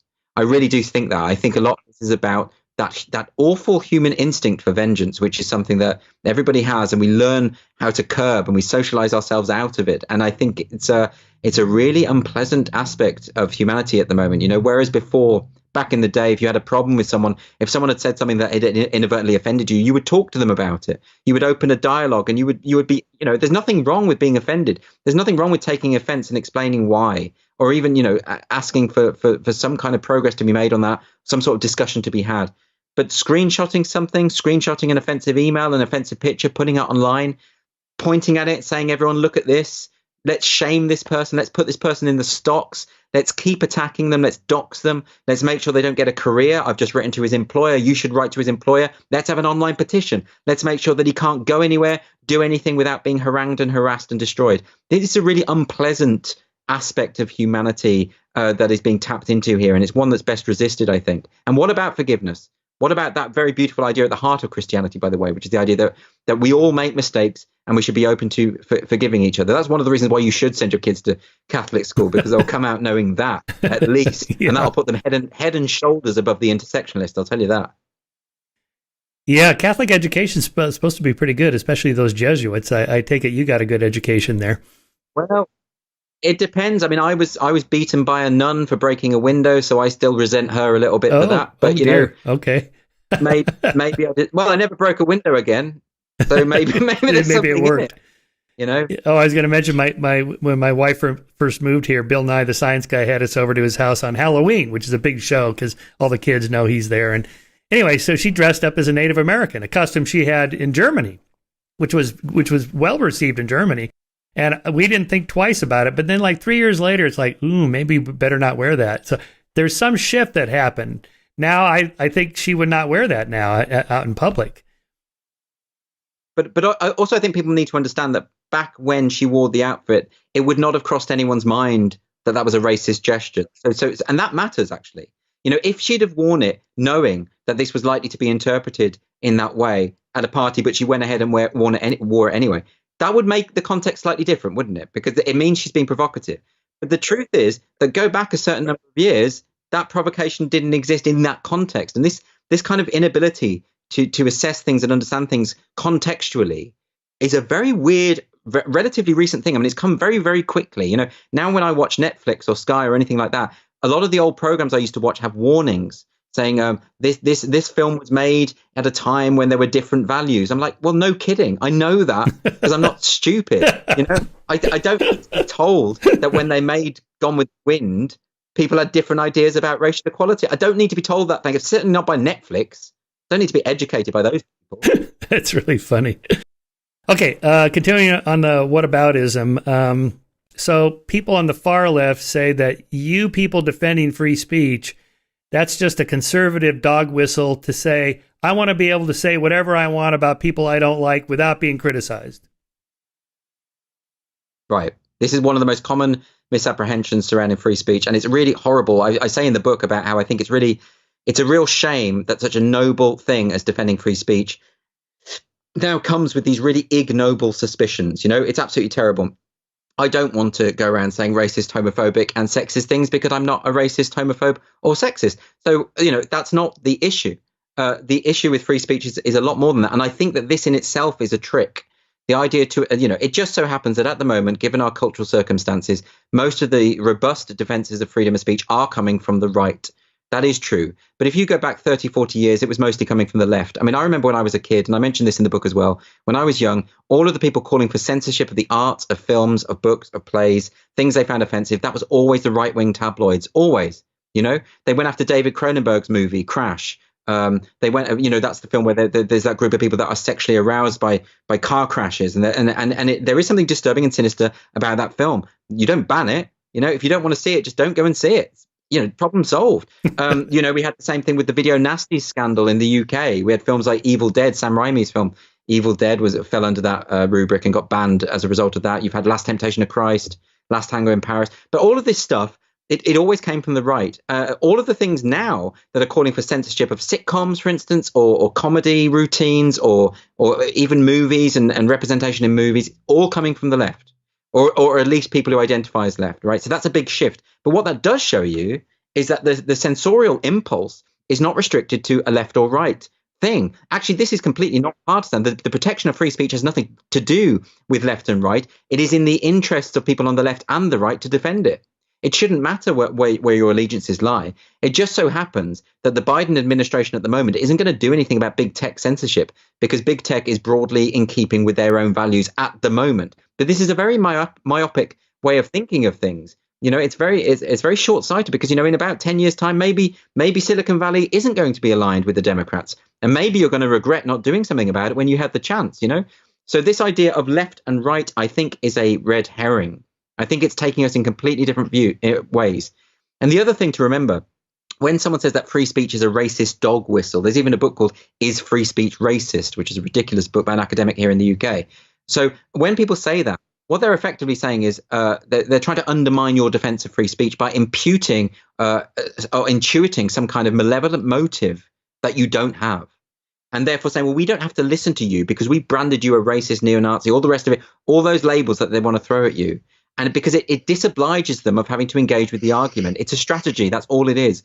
And it really needs to be resisted. I think it's, anyone who knows anything about argumentation and the basics of argumentation know that as soon as you intuit the motive of someone else without any evidence whatsoever, you have lost the argument. You're pretty much absolving it. You're pretty much taking yourself out of the argument, because you can't win in that way. Anyone can play that game. Someone can come to me and say, you only defend free speech because you want the right to say sexist and homophobic things. And I can say, well, okay, I believe that you're secretly some evil, I don't know, dog rapist or something. I can just make something up, and I can say, and therefore I don't have to talk to you. We can all play that game. I'm a gay person. I can always say that any criticism of me comes from a position of homophobia. I can say that. I can play that game. I could do that. And then I could say, well, and now I don't have to talk to you anymore because I've decided you're a homophobe. There isn't any evidence other than my perception of the fact that you've criticized me from a homophobic intent. Useless, right? So we have to get over that. We have to, and I think education is the key here, right? We should talk to kids, educate kids, and make them understand. Throwing insults, guessing what someone else thinks, and convincing yourself that you've got that kind of access to their mind. That's not how you argue. That's not how an adult behaves. I think all of this points more broadly to a kind of infantile culture that we seem to have developed, where no one knows how to argue anymore. No one knows how to disagree politely anymore. And people just aren't talking to each other. When I talk to a right-wing person online, I'll have left-wing people coming to me and saying, oh, okay, so now you're one of them, or I don't think in these tribalistic terms. I don't buy it. I don't think in terms of left and right anymore. I think people should just be able to talk about the issues sensibly like adults. Really, really bothers me. As you can tell, I'm getting a bit het up, a bit no, this is great. I love your passion for free speech. Of course, I share it. Well, no, it's because I haven't eaten, and I'm a bit snappy. You just let me know if I'm getting a bit petchy. Have another glass of wine. Have another glass of wine, Andrew. That'll chill you down a little bit. That wasn't wine. That was Diet Coke. Oh, okay, all right. Now I was going to say I usually invoke what I call Hitchens' dictum, which is to say, from Christopher Hitchens, that which can be asserted without evidence can be dismissed without evidence. You don't have to respond to everything. Absolutely. No, absolutely right. And what is it? Carl Sagan's point about extraordinary claims require extraordinary evidence, and they absolutely do. And the claim that someone is a neo-Nazi, that's extraordinary. That's really extraordinary. And dangerous, and the claim too. That someone is a fascist, the claim that someone is racist, you better have some evidence for that. Not least because it's libelous. That's right. It could be libelous. It's astonishing to me that people are just so promiscuously applying these terms like libel doesn't exist anymore. It does. And by the way, if someone, and like I've said in the book, I don't think libel is a free speech issue. I think if someone smears you and defames you bearing in mind that kind of label can really damage your career prospects, I think people should take action against that. And maybe if more people did, then this would stop. The danger with that, of course, is that libel is often exploited by powerful people, for instance, to stop the press from interrogating them or writing about them. And that's where I think get very nervous about those laws. But I do think the casual way with which people are just, saying you're a homophobe, I get this all the time. The other day, someone saying, oh, you only I had exactly this. You only defend free speech because you want to make fun of gay people. Yeah, I probably do, but particularly my boyfriend. I think he would be the first. But yeah, this kind of assumption, hilarious. that people have. That's too funny. Ludicrous. That's too funny. I didn't even know you were gay, and I read your column all the time. Well, all right. So that's good. Well, because that's good. It's not a big deal. It's not important. No one cares. It's like we're saying about the melanin thing. No one cares. It doesn't matter. Why should I go on about this stuff all the time? It doesn't matter. It's not who I am. It's like it's as boring to me as the fact that I'm right-handed or that I've got blue eyes. Right. It's that boring. Oh, the other thing I was going to mention about what bothered me about Emmanuel Acho's book, Difficult Conversations with the Black Man. In the section on interracial marriage and couples, he starts off sounding liberal, like, hey, wherever people find love is fine with me. But then he says, however, as a black guy, when I see a black guy with a white woman or a black woman with a white guy, I can't help but think, what's going on there? The brother's not good enough for you? The sisters are not good enough for you? Come on. I thought, really? Wow. Really? That is such a racist thing to say. It's racist. It's the very definition of prejudice. You are prejudging someone. You're making awful assumptions about people. Why would you do that? Why? I think that's a failure of education right there. This leap, the leap to the worst possible assumption. Why would that even cross your mind? I don't get that. Why would you see a couple and start making these awful divisive judgments about someone? What kind of that you're not, if you're doing that, you're not the good guy, right? And I think there's we need to really remind people of this. When we see all these activists online, these people who claim to be fighting for social justice, but they don't really know what it means. They're not the good guys. They're the most vicious, bullying, hectoring, awful people, and they will stop at nothing to destroy people's lives. That's not good behavior. That's not humane behavior. That's not compassionate. They can do these hashtags all they like be kind, and at the same time beat you over the head with a stick until you're dead. Just because you've got a hashtag doesn't make your abominable behavior any more acceptable. One of my favorite examples of this shift from the left defense of free speech to the right is Frank Zappa's appearance on CNN's Crossfire. This was like late 80s. Frank Zappa, the rocker. So he's on stage. Of course, they always have left and right there, and they're going at it. Makes for good television. And so he's defending free speech against a couple of grumpy old white conservatives, and it's just hilarious. He just owns them. It's like, they're just words. They're just words, sir. You need to get out more. And they're like, but the words are violence. And when you sang that thing in that rock song, this could lead kids to satanic cults, and it could lead to all sorts of horrible things in the decline of America and the moral fabric that holds us together. So let's just about the whataboutism. What about language as hate, and hate leads to violence, and violence leads to moral disintegration and so forth? I think that's a really important point. That the example you've just given is a really interesting one, isn't it? Because I don't think that a lot of the intersectionalists and the activists of today realize how similar they are in outlook to the fusty conservative ideologues of 40 years ago. It is the identical idea. In our country, in the UK, you won't have heard of her, but we had a campaigner called Mary Whitehouse, who was a Christian right-wing campaigner against mostly TV, but also films and that kind of thing. And she set up a thing in the 60s called the Clean Up TV campaign. And all of at heart, what this was about was this idea that film, TV, entertainment, popular entertainment, books, plays, all of that had the capacity to corrupt the masses. In other words, the masses, they consume this stuff and they become morally corrupt, and they go out and they perform these evil acts. I remember there was a lot of this with Marilyn Manson back in the day from the Christian right, for instance, and you would get we had it in this country with the Life of Brian. There's always something like this. But traditionally, this has been come from conservatives. Actually, when it comes from conservatives, more often than not, it's to do with the prudishness and being offended by something. And by the way, I think that's fine. I don't have any problem with people being offended at all. I think that is a perfectly legitimate human reaction to something you don't like. I can watch films I find them offensive, and I just turn them off and decide not to watch them. That's the solution to the problem. What I don't do is I don't go out with a big placard saying no one else can see it because I'm upset by this. Everyone else has to stop. That's the wrong way round.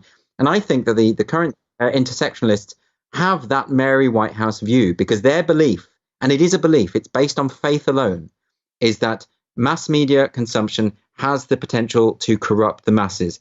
And here's the thing about that, and it is a key thing that I explore in the book. We know it's not true.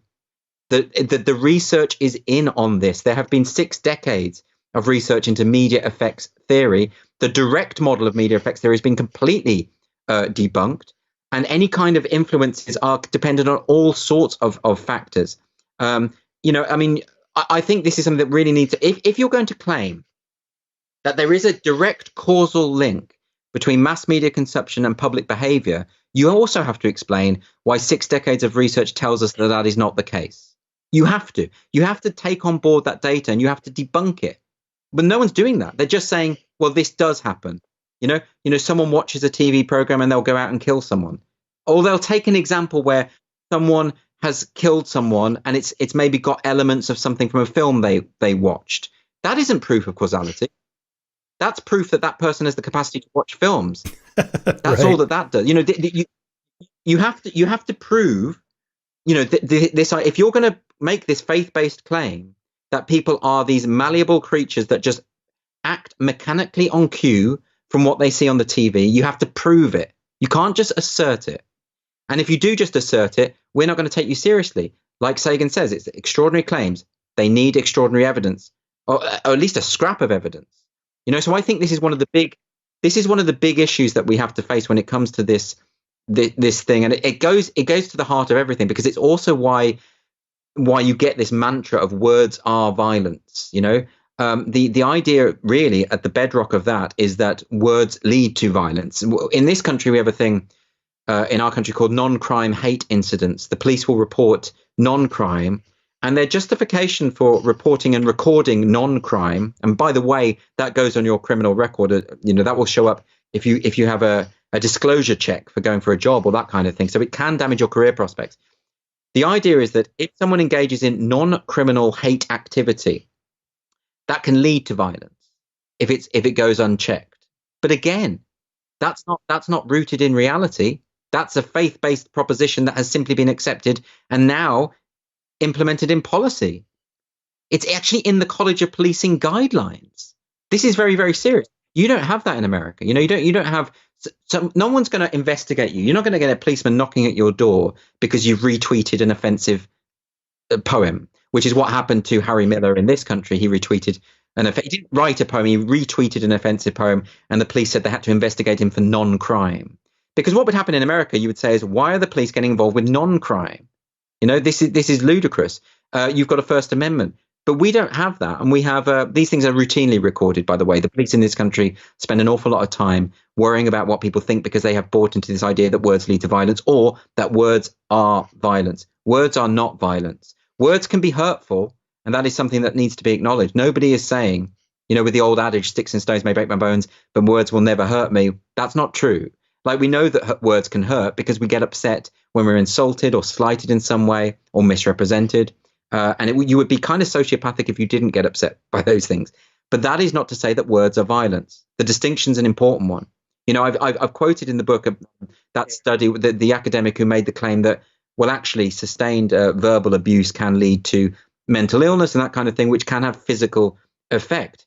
And therefore, it is legitimate to say that words are violence. But by that same logic, I could say, and I use this analogy in the book, if I'm short of money, if I'm going bankrupt and I'm being taxed by the government, and this is leading to mental health issues, which can lead to physical deterioration, can I then sue the government for taxing me? You literally anything can lead to those kind of problems. You have to draw a very clear line between words and violence. They are not the same thing. And it's frankly unpersuasive to claim otherwise. Let's talk about self-censorship. Would you ever use the N-word? I mean, I feel like I would not. And then people thought, so you're not a free speech fundamentalist because you won't use the N-word. It's like, no, that's something different. Well, you've got it. Well, we make the decisions about what words we use and don't words all the time. We have a filter, right? I haven't come on here and started saying things that I know will offend you. Why would I do that? That would be a really weird way to behave. It isn't, if I had cause to use the word and I stopped myself from doing so, that would be an example of self-censorship. I have no cause. If I was teaching a class on Huckleberry Finn and I was reading from the book, I wouldn't censor myself. I would read the words out because that's an important part of the educational process. But I'm not teaching Huckleberry Finn, and I'm not, I have no cause to do so at this point. I don't go out of my way to offend people. And I don't understand why people do, but that's their decision. I do say in my book that I think people should have the right to be offensive if they want.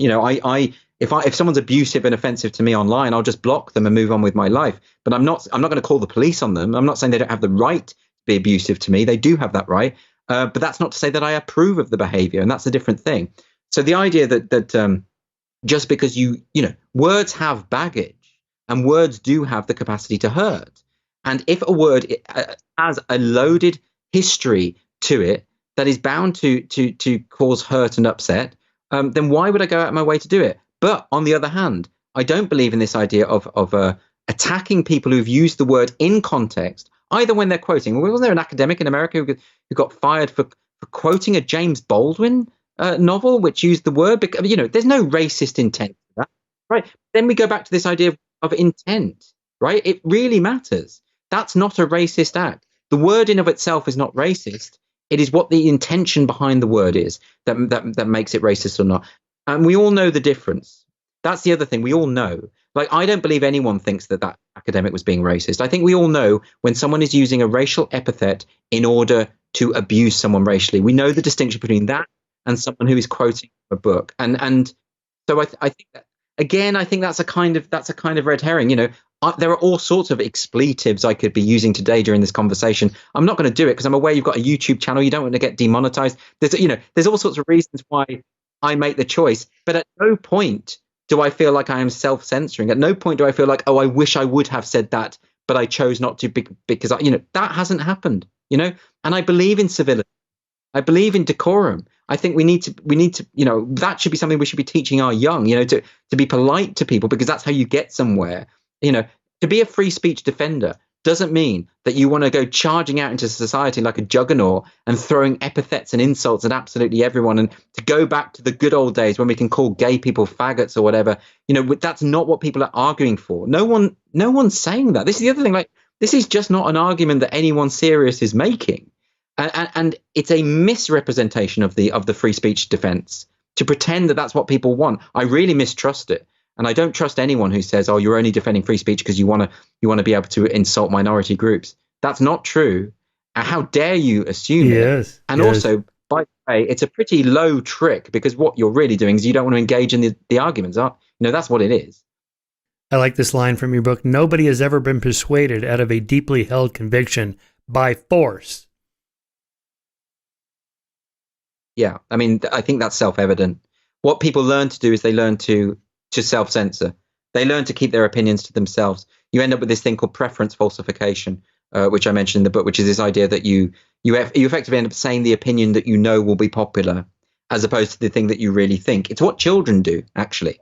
If you recall being a young boy, you'll remember that when you're in a group, particularly with boys, I think, when you're in a group, and often you'll think about saying something, but I always used to be like, oh, can I be sure that everyone here will agree with me? And if they will, then I'll say it. Because status is very important to boys and kids generally, and that's what children do. So this idea of preference falsification, I would rather know what everyone thinks, right? I would rather know. It's a particular problem with politics, isn't it? Because half the time you're trying to kind of work out what the politician really believes. If everyone just said what they thought, you would know who you were voting for, and you know what and also you could address and engage in debate and deal with the issues, and we get absolutely nowhere. And this only happens because certain people with certain views get demonized for not having the popular opinion. It's like the high school playground writ large. It's really weird to me. Like this idea that, and I know that there is something instinctive about it. I've read studies about this where, when someone disagrees with you, even in a matter of politics, an awful lot of people, the majority of people, take it as a personal attack. They feel a sense of injury, and I think that comes down to socialization. If we can move beyond that, if we can explain to kids and learn ourselves, in fact, that when someone disagrees with you politically, often it's a mark of respect, because what they're saying is, I respect you enough to disagree with your point of view and know that you won't have a tantrum about it. And I would rather we were in that situation again. And also, there is always the possibility that we might be wrong. I would rather someone challenge me. I don't want to be wrong any longer than I need to be. If I'm saying something that isn't right, I want to be challenged on that so that I can disabuse myself of that notion as quickly as possible. And I think if we could just reframe our mindset so that we start believing that talking to people with different views is a positive thing, hearing different ideas and being challenged is a positive thing. It's the opposite, in fact, of the current trends on university campuses that are explored by Lukianoff and Haidt in The Coddling of the American Mind, where kids are being trained to believe that any form of challenge is a threat to their identity and their sense of self. It's actually the opposite. It's how you develop as a person and become a well-rounded human being. So I think, I know I keep going back to education, but it's because I used to be a teacher, and I do think at the heart of all this is that we need a mature culture again. We need to know that we need to not have this world where it's tribes, it's political tribes, it's insults, it's mudslinging, it's not listening and reckoning with what people actually think. It's simply misrepresenting what they think. For instance, if you take the gender critical example, a lot of my friends get called transphobe all the time. Not one of them has a transphobic bone in their body. Not one of them feels any hate whatsoever towards trans people at all. And yet that is now just given. That's just what people call them. That's just what they've decided. Well, that's not how adults behave. It's not how they should behave. How did we reach this point? And I have to think that it's to do with activists ultimately getting too much of a foothold in the educational system. That's what I suspect is going on. And when do you think that started? In the 2000s? Well, I mean, you can trace it back to, I know there's all these political correctness. People talk about the long march through the institutions and the idea that that this has been going on for many, many decades. I don't think it is as planned as that. I mean, that always makes me think that there's a kind of conspiratorial feel about it, And actually, I think often these things just happen by accident, weirdly. There's just these fashions and trends and these concatenation of circumstances that go over the years. And, when I was at university, the postmodernist ideas and the Foucauldian ideas were just a given because it was trendy at the time. And then they kind of went out of fashion about 10 years later. And now they've gone back in with a vengeance, so I don't see it as a kind of planned thing as such. But I think it's been going on for a long time. And I think really what's happened is, and what will always happen is, when you don't get diversity of opinion, as we currently have in university campuses, very few, for instance, you won't get many conservative academics, and in the UK, you won't get many academics who are pro-Brexit, for instance. And I've cited a few studies in my book about this, where, if you're pro-Brexit in the UK and you're working on a university campus, most of them keep it to themselves because they fear that they won't get promoted. They won't get, in America, people fear that they won't get tenure, and they are eliminating their career prospects. I know some academics in America whose career prospects have been limited because of their political views or because of their failure to go along with this ideology, so there are actual ramifications for speaking the truth, and there are ramifications for challenging the orthodoxies of the time, and there always will be. And I kind of feel, particularly in higher education, that is a major problem. I talk to a lot of people who sort of feel that the universities are over and that we're going to have to really rely on new institutions springing up, places like Ralston College, which is run by Stephen Blackwood in Georgia, and places like that. And I do support that thing. I think he's onto a winner there, and I think more and more people will do that. But not everyone has those kind of resources, and it's hard to do. But I really applaud what he's doing, and I hope more people do it, and that we can restore what education is about, because education is not about going to university in order to be indoctrinated with an ideological mindset. It's the opposite, because ideology by its nature means that you're not thinking for yourself. It means you are outsourcing your intellectual agency to a set of rules that someone else has penned. And I think that's it's the opposite of education as far as I'm concerned. So if you're in charge of, let's say you go back to University of Oxford where you got your doctorate, and you're in charge of the student group that invites outside speakers, and you can only bring in, say, 10 for the whole year, who do you invite? I mean, Milo Yiannopoulos, Charles Murray, we don't have to enable everybody to have a voice, but we want some diversity. Right. What's the standard? This is the point. So this myth, this idea that there are all these people saying that everyone has a right to a platform. Everyone knows that you don't have an automatic right to a platform. You know, the idea that if you don't invite Milo Yiannopoulos to the university, you are therefore violating his free speech is an absolute nonsense. And I don't think he would think that his free speech is being violated by. I haven't been invited by all sorts of universities. My free speech is not threatened by that. It's absolutely fine, right? There is no automatic right to a platform. If I had the choice to have 10 people, that would be a fantastic opportunity, I think. What I would want to do is not just invite provocateurs, although I do like the idea of provocateurs. I think actually society needs the occasional provocateur. For instance, you take someone like Camille Paglia, who's I think a brilliant mind, and she can say things that do provoke. Sometimes she says things that I think that's way out there for me. But you want people like that. You want to be able to hear people like that. And actually, a lot of what she says is just makes a lot of sense. But I think if I were to have 10, I would have people from across the political spectrum. I would have people who could, seriously challenge each other without having a tantrum. I think I would draw the line at those who would just start calling everyone racist and storm off. Those are the ones I wouldn't invite because I don't think they have adult minds. I think they have infantile minds, and I don't think they're capable of discourse. And this is the bane of my life, by the way. I've had this podcast called Culture Wars where I try to bring people on, and I always want to talk to what you'd call the woke. I want to talk to people like the Robin DiAngelos of the world. They never agree. They'll never come on and talk to me because they think that even the discussion is like a form of violence because they're legitimizing the idea that they could be challenged. So, those aren't the sort of people that I would invite. I would invite people from across the political spectrum, and I would try to get a range of views, and I would most certainly invite people that might make students feel uncomfortable. I think that's key. I think you need to be shaken out of your certainty. A lot of young people have this incredible certainty, which they shouldn't have, because no one's right. Even as you get older, there's no one's right about everything. It's impossible, Right. And particularly when you're young and you basically don't know anything.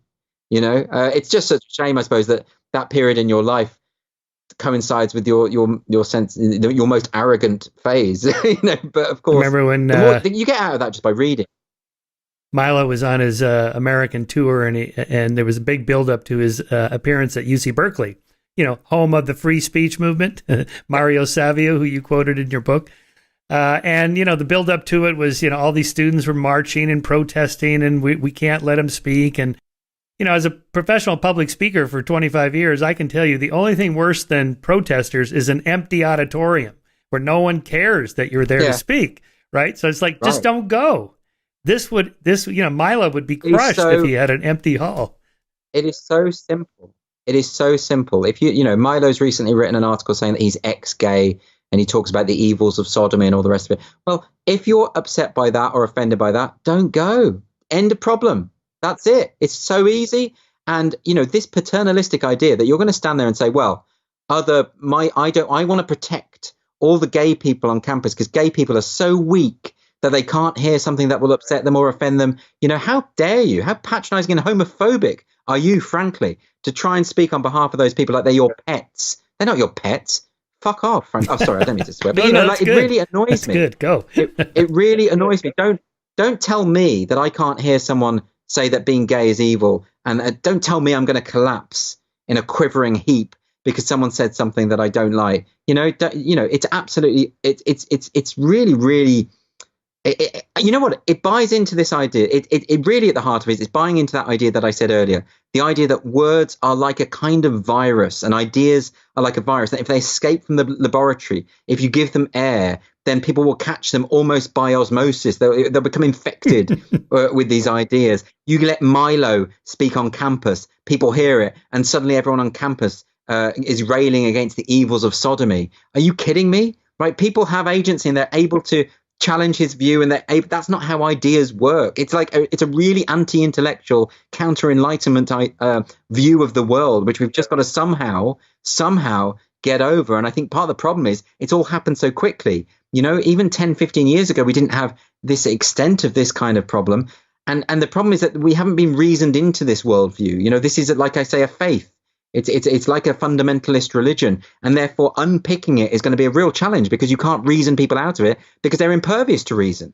The very idea of rationality is like cis patriarchal white man's privilege, all the rest of it. So how do you unpick that when it's grounded on nothing? How do you do it? I don't know. Maybe you know the answer. I'd love it if you did. I don't know. Because I've been wrestling with that. I don't know the answer. I mean, I like your quote from Marcus Aurelius. So this goes back a few thousand years. Choose not to be harmed and you won't feel harmed. Don't feel harmed and you haven't been. I mean, you got to have a spine, grow a spine for that. There's something to be said for stoicism. And this isn't to degrade people who have been hurt. I'm very sympathetic. If someone's been abused or victimized or whatever, I'm not going to stand there and say, oh, man up, stop. That's not my approach. But by the same token, the Stoic ideal, there's something in it. And particularly when it comes to kids, I think, if we have a weird thing, when I was a teacher, there's a strong emphasis in this country on anti-bullying measures and catastrophizing, where any problem is deemed to be a potential source of trauma. And teachers are treating children in that way, and we're saying to them all the time, if you've been upset, come to us. I remember marking someone's essay, and because I put a negative comment on, she was in floods of tears. And of course, at that point, you have to say, you have to be stoic. You have to accept that you are not going to develop as a human being if you cannot take criticism. By the same token, if someone's been verbally abused and bullied, you don't just say, oh, get over it, right? But this is a sensible, happy medium that you find.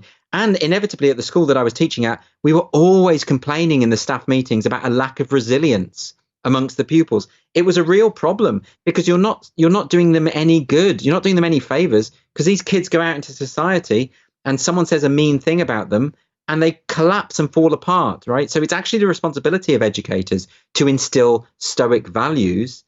And you can do that without suggesting that people being bullied is a good thing. You deal with bullies and you deal with verbal abuse, and you civilize people into good behavior.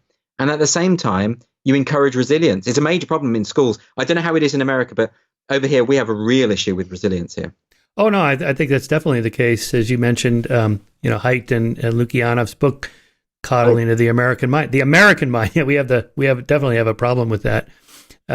Which, it's debatable what the cause of that is. They pin it down to the sort of late 80s and early 90s, before the decline of crime, where parents were, kind of legitimately, at least anecdotally, worried about bad things happening to their kids on playgrounds or walking to school. So they became helicopter parents, and then that escalated up through the educational system to this culture of safety. That's one hypothesis. I think there's probably something to that. There may be other factors. Who knows? Time will tell. Well, it's convincing. I remember they talk about the example of the peanut allergies and how parents, because they had completely eliminated peanuts from the diet, it actually ended up there were more peanut allergies in the population of young people, and they talk about this idea of anti-fragility, and that actually children are anti-fragile, and they learn and develop by actually injuring themselves sometimes, and by putting themselves at risk. And that's been forgotten, and that's actually an important thing, is that if you want your child to be safe, they have to be exposed to a degree of risk. That's it's sort of key. Play in the dirt. A little dirt is not going to kill you.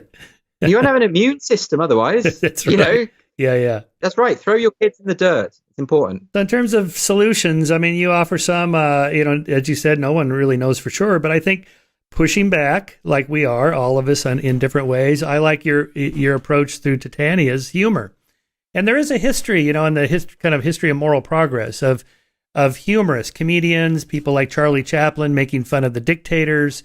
Apparently I haven't looked into this, but the decline of the KKK happened in part because people started making fun of anybody who would dress up in a sheet and run around in the middle of the night. That became kind of a joke, so you're embarrassed to do it. And I think your satire, and maybe if comedians can not get sort of canceled off the stage for using humor, there's an angle there. To what extent have you kind of thought that out? I'm gonna fight back using comedy or humor.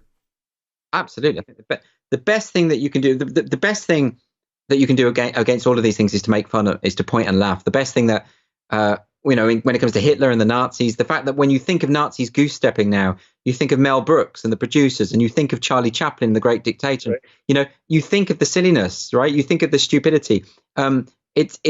make fun of them because tyrants and people like that hate to be laughed at. That's the thing that really upsets them more than anything. Everyone knows this. This is the best way to undermine those who are in control is through laughter. And I think absolutely ridicule is key, but it's only one method.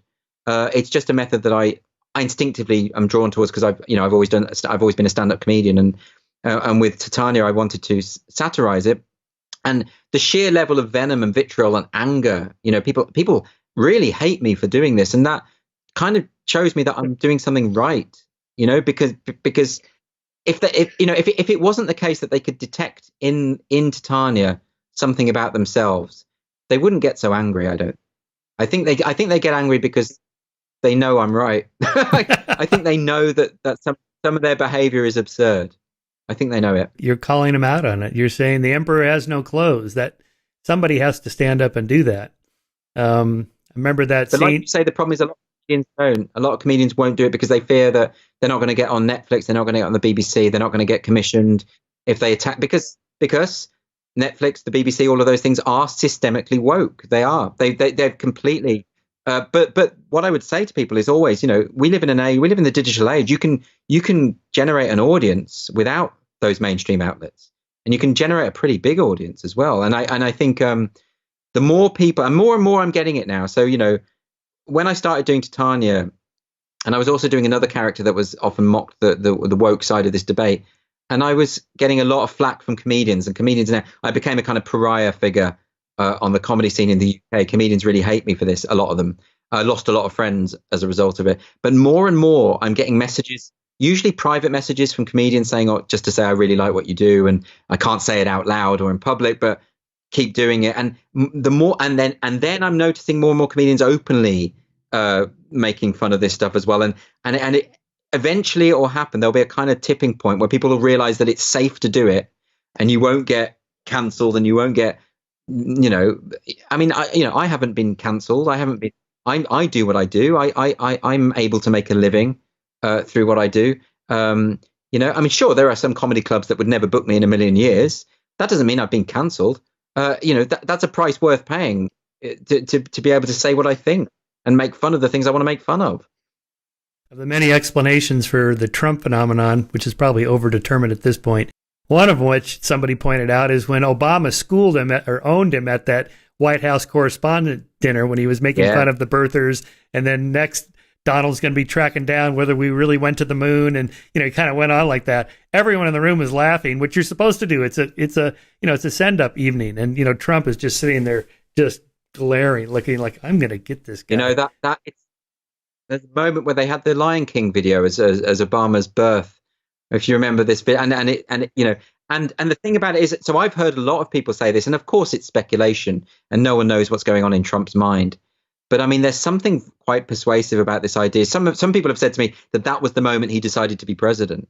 And you'll notice when he became president, one of the first things he did was to start to undo everything that Obama had done, Obamacare and the rest of it. And there is that. So look, I don't know. That could be wrong. But the narrative's quite appealing, isn't it? Because just from what we know, look at even like tyrants of today, like someone like Erdogan in Turkey. He'll lock you up if you mock him. He tried to get a German satirist extradited because of a video he'd made about him. So, those people hate to be laughed at. And when you mock, you're mocking someone who's in power when they are able to unleash penalties against you. When, the fact that I won't get booked in all sorts of clubs and all sorts of things, clubs that I used to be booked at, by the way, the fact that can happen shows you that actually I am punching up against a powerful force here. The difficulty is that they will claim to be the underdogs, and they'll also misinterpret what I'm doing. The key misinterpretation I always get is that I'm punching down at minority groups because I joke about issues relating to identity, sexuality, race, gender. But I am never mocking minority groups. I'm always mocking the powerful social justice activists who claim to speak on behalf of minority groups and insist on patronizing them in that way and have an awful lot of power in society while claiming to be the victims and are offended about absolutely everything, even if there's nothing offensive about it. Those are the people I'm mocking. And so it's hard, though, because people will like you say, it's the same as when you defend free speech. People will twist it and say, "Oh, well, you're basically defending the right. You're basically defending neo-Nazis there." Or same thing here. You don't mock the social justice movement because what you're doing is mocking minorities, and you're not. You're really not. It's actually the opposite of that. I just recorded a conversation with Jordan Peterson, which we haven't dropped yet, but soon. So we got to talking about the Nazis because he's really into that, and I know a lot about that history. And I've been sort of toying around with this idea that, trying to explain how you get a nation of educated, cultured Western people to become goose-stepping Nazis. Okay, well, I mentioned Hugo Mercier's book, Not Born Yesterday. So he has a section on this where he argues that they never had a majority. Most Germans were not goose-stepping Nazis. Yes, there was anti-Semitism, and yes, they were happy about what Hitler did in the 30s for the economy, and he built the Autobahn and all that. That was good. But the kind of the kind of exterminationist anti-Semitism was never broadly appealing to German people, and almost nobody wanted to go to war. Now, that was almost solely Hitler's thing. Yeah. So how did this happen? Well, the squelching of free speech. Building the KL system in which you lock up anybody who dissents, and then you take over the media. Now no one can speak up, right? So anyway, Jordan and I are going through all this, mostly me just talking. And then he says, this is why I put my foot down at Bill C-16, as if somebody should have done this with Hitler in early 1933 before he started passing all these laws. I thought, okay, interesting. Yeah, well, he's right. So at some point you have to draw a line in the sand. For him, it was Bill C-16. And, as I understand it, that is because that is an example of the government compelling speech. And for Jordan Peterson, compelled speech is the limit. And this debate gets reframed and mischaracterized as an issue to do with trans people. Actually, it's not to do with trans people at all. It's not even to do with the pronouns. It's to do with the principle of not saying something that the government is forcing you to say, which is right. He is 100% right on that. And he's been proven right. This is the other thing. So I think, you're absolutely right. When it comes to the rise of Nazi Germany, a really good book to read on this is Richard Evans' book, which I read recently, The Coming of the Third Reich, which is about, he painstakingly goes through the increments, how this happens in a piecemeal way. And there are a succession of different elections. And then there's the Reichstag fire. And that, there's one thing after another. And you can see it because we have the benefit of hindsight. We know where this is going. And you're like, no, stop this. At some point, someone should have said, shouldn't have said, oh, let's make Hitler chancellor, because that might appease that faction of parliament, because we can see where that's going to go. They couldn't see it. They thought they were disempowering Hitler ultimately by making him chancellor. That's the tragedy of history. And it's the same, Jordan Peterson is continually citing Solzhenitsyn and the Gulag Archipelago. And there's a moment in that where he talks about, why did no one stop this? Why did no one, because they had the numbers, they could see these people being taken away by the truckload and people just letting it happen. And of course, at some point you do have to, and I don't mean to catastrophize, and I don't want to say, oh, we're all heading for the gulags and this is where we're going. But I do think that you do have to be able to detect. You certainly have to have red lines. You have to be able to say, no, that's a step too far, and just learn from history, and just decide where those red lines are, and take a stand. And whenever you take that stand, it's always going to be hard. And I think the vitriol and abuse that Jordan Peterson sustained after his stance on Bill C-16 shows you how hard it is, because he was the first one who was taking a stand against that, but he was dead right, and it was important for him to do so. And there is always going to be that element of sacrifice, and there is always going to be casualties to that. And I say this all the time when it comes to cancel culture, is that more and more people have to say, no, I'm not going to accept this. The same with critical race theory in businesses, in corporations. People have to stand up and say, no, I'm not going to go to your workshop about unconscious bias, which has been completely discredited by all of the studies into it. Right? No, I'm not going to do that. I'm not going to play along. I'm not going to announce my pronouns at the start of this meeting because you demand that I do. And it takes bravery, because it's not even about the pronouns. It's about the fact that you are expected to express an ideological adherence at the start of a meeting, because that's what's really going on there. It's not about the pronoun, right? So to have the guts to say, no, this is morally wrong and I'm not going to do it. It's hard, and a lot of people are going to get fired, and a lot of people are going to get but if you don't, the lessons of history teaches us where this leads, and it's not pretty. No. No, when I was writing my book about the Holocaust deniers, and David Irving had that $1,000 bet to anybody that could produce the Führer order. Where did Hitler order the extermination of the Jews? Well, of course he didn't, because that's not how it works. It started back in 1934. Right. Let's sterilize the feeble-minded. Okay, and then maybe we'll expand it to include the physically handicapped. And by the way, the work-shy, they're not helping the nation either. And then, well, while we're sterilizing them, well, there's some that are pretty weak. Let's just kind of give them an overdose.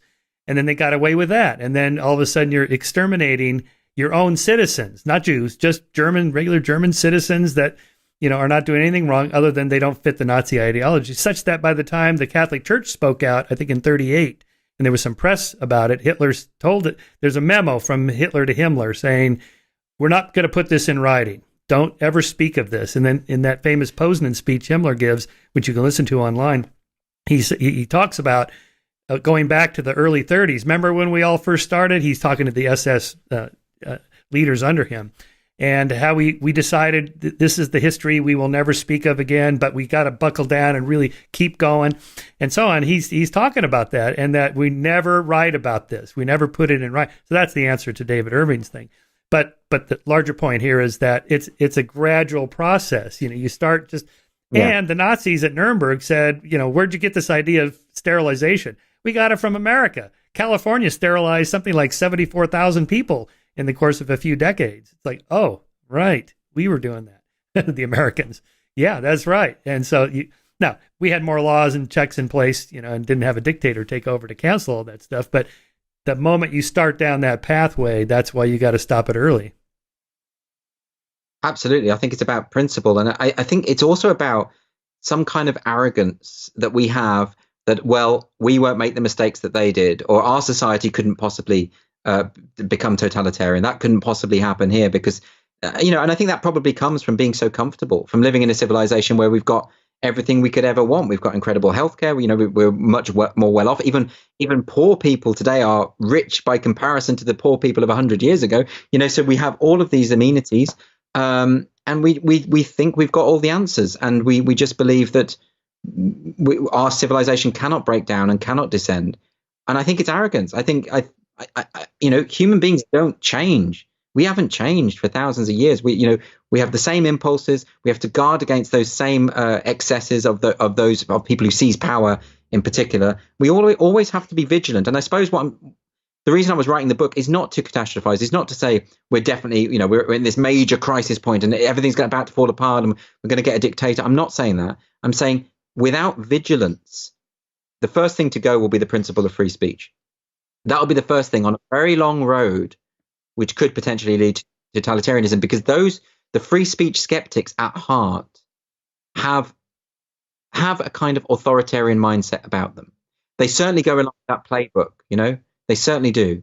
And look, like I say, I'm not trying to say that we're at that point yet, but my God, the principle of compelled speech is one where I would absolutely start drawing a line. I think that's a really important starting point. When the SNP, we've got a political party here called the Scottish Nationalist Party in Scotland, obviously, who have just introduced a new hate crime bill. Now, this hate crime bill will criminalize people for things they say in their own private homes. And I think in order to write that bill and pass that bill, you have to know nothing of history. You just can't know anything about history. And this has been enacted by the Justice Secretary there, Humza Yousaf, who, there's also a subsection of the bill which deals specifically with the performance of a play. So you could put on a play, someone could say that offends me and that is stirring up hatred, and then the play will be stopped, investigated by the police, and potentially you could serve jail time for it. Now, of course, always what the defenders of these things will say is, well, look, no one's going to do that. No one's going to shut down a play just because you're offended. No one's going to criminalize you for some old uncle at your family dinner saying a racist joke. That's, we will have common sense. Well, actually, I don't want those things on the statute books that depend on the common sense of people in power, because that's very short-sighted. You don't know what the common sense of the people in power in 20 years' time will be. So don't put it on the statute books. Don't give them that leeway. to exploit this stuff. I mean, it's incredibly myopic. It's very, very scary. But those are the sort of things. That's why I would take a stand against the SMP. I would take a stand against any kind of hate speech laws whatsoever, which is actually in the UK is a very controversial thing to say, but less so in America.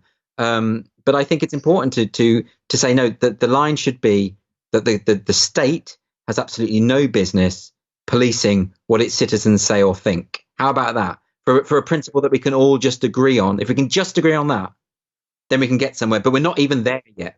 We're not even there because we are overrun by an ideology which believes the opposite, and that's scary to me.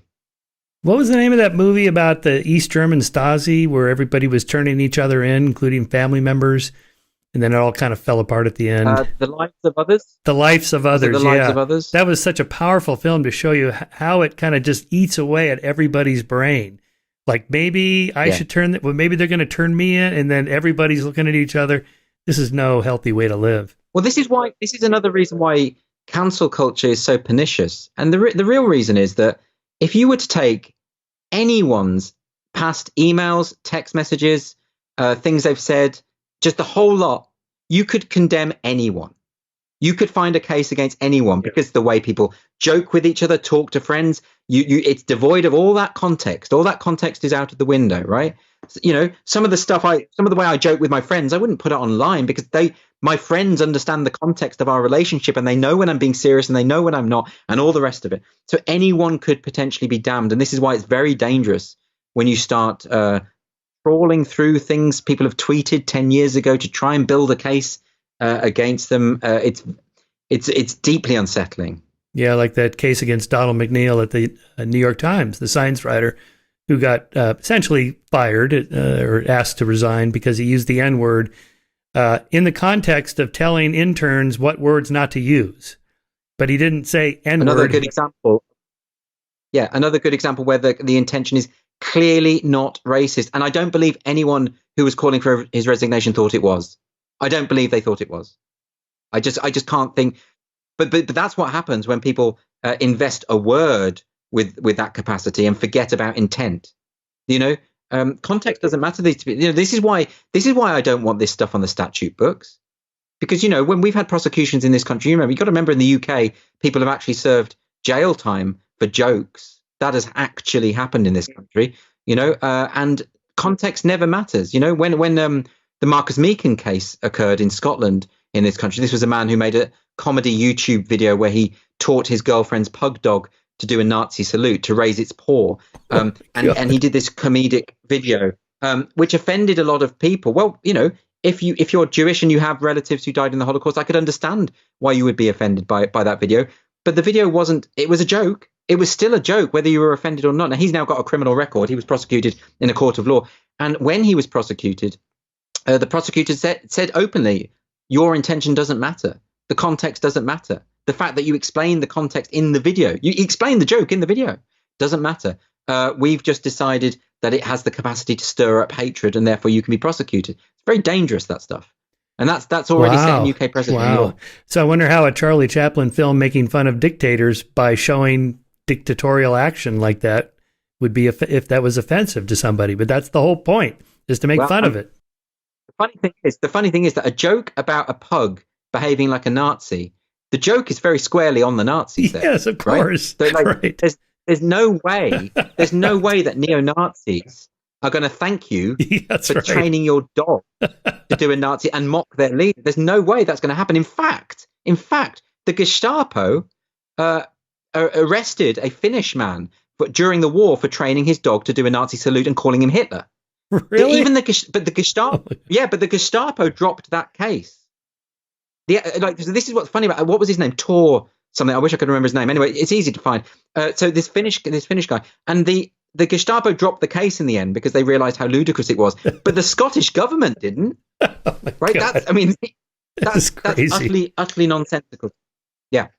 Andrew, I can't believe we've come to this point. Well, we've been going over 2 hours. I don't want to go all Joe Rogan on you, so let me read the final paragraph from your. I didn't even know. That's how much I've enjoyed the conversation. 2 more hours and we'll have it wrapped up. Two more. Have a marathon. I'm going to read the final paragraph from your book at page 98. You see, I love a nice short book like that. It's really effective. Yep. 30 years ago, any would-be Cassandra would have been derided had she claimed that a time would come when police would routinely investigate citizens for non-crime, when students would be demanding protection from unpleasant ideas, or when mainstream politicians would be calling for the criminalization of private conversations in the home. Such prognostications would simply have been dismissed outright. Yet, here we are. It may be that in another 30 years we will have resigned ourselves to self-censorship and conformity to the status quo. Perhaps all art will be a form of ideological reinforcement, with eccentricity and free thinking seen as quirks of a half-forgotten time. Perhaps we will learn to live under the continual supervision of the state, tempering our every utterance in accordance with the accepted script. Such a scenario seems inconceivable to those who have not learned the lessons of the past. For the rest of us, it is surely worth stemming the momentum of this new illiberalism. While we should celebrate progress, we need to be able to recognize the forces of regression that usurp its name. Even if we fail, at least we can say, we tried. Andrew Doyle, thank you for your work. Thanks for this beautiful book. Thanks for your great words. Really appreciate it. Thank you very much. Thanks a lot.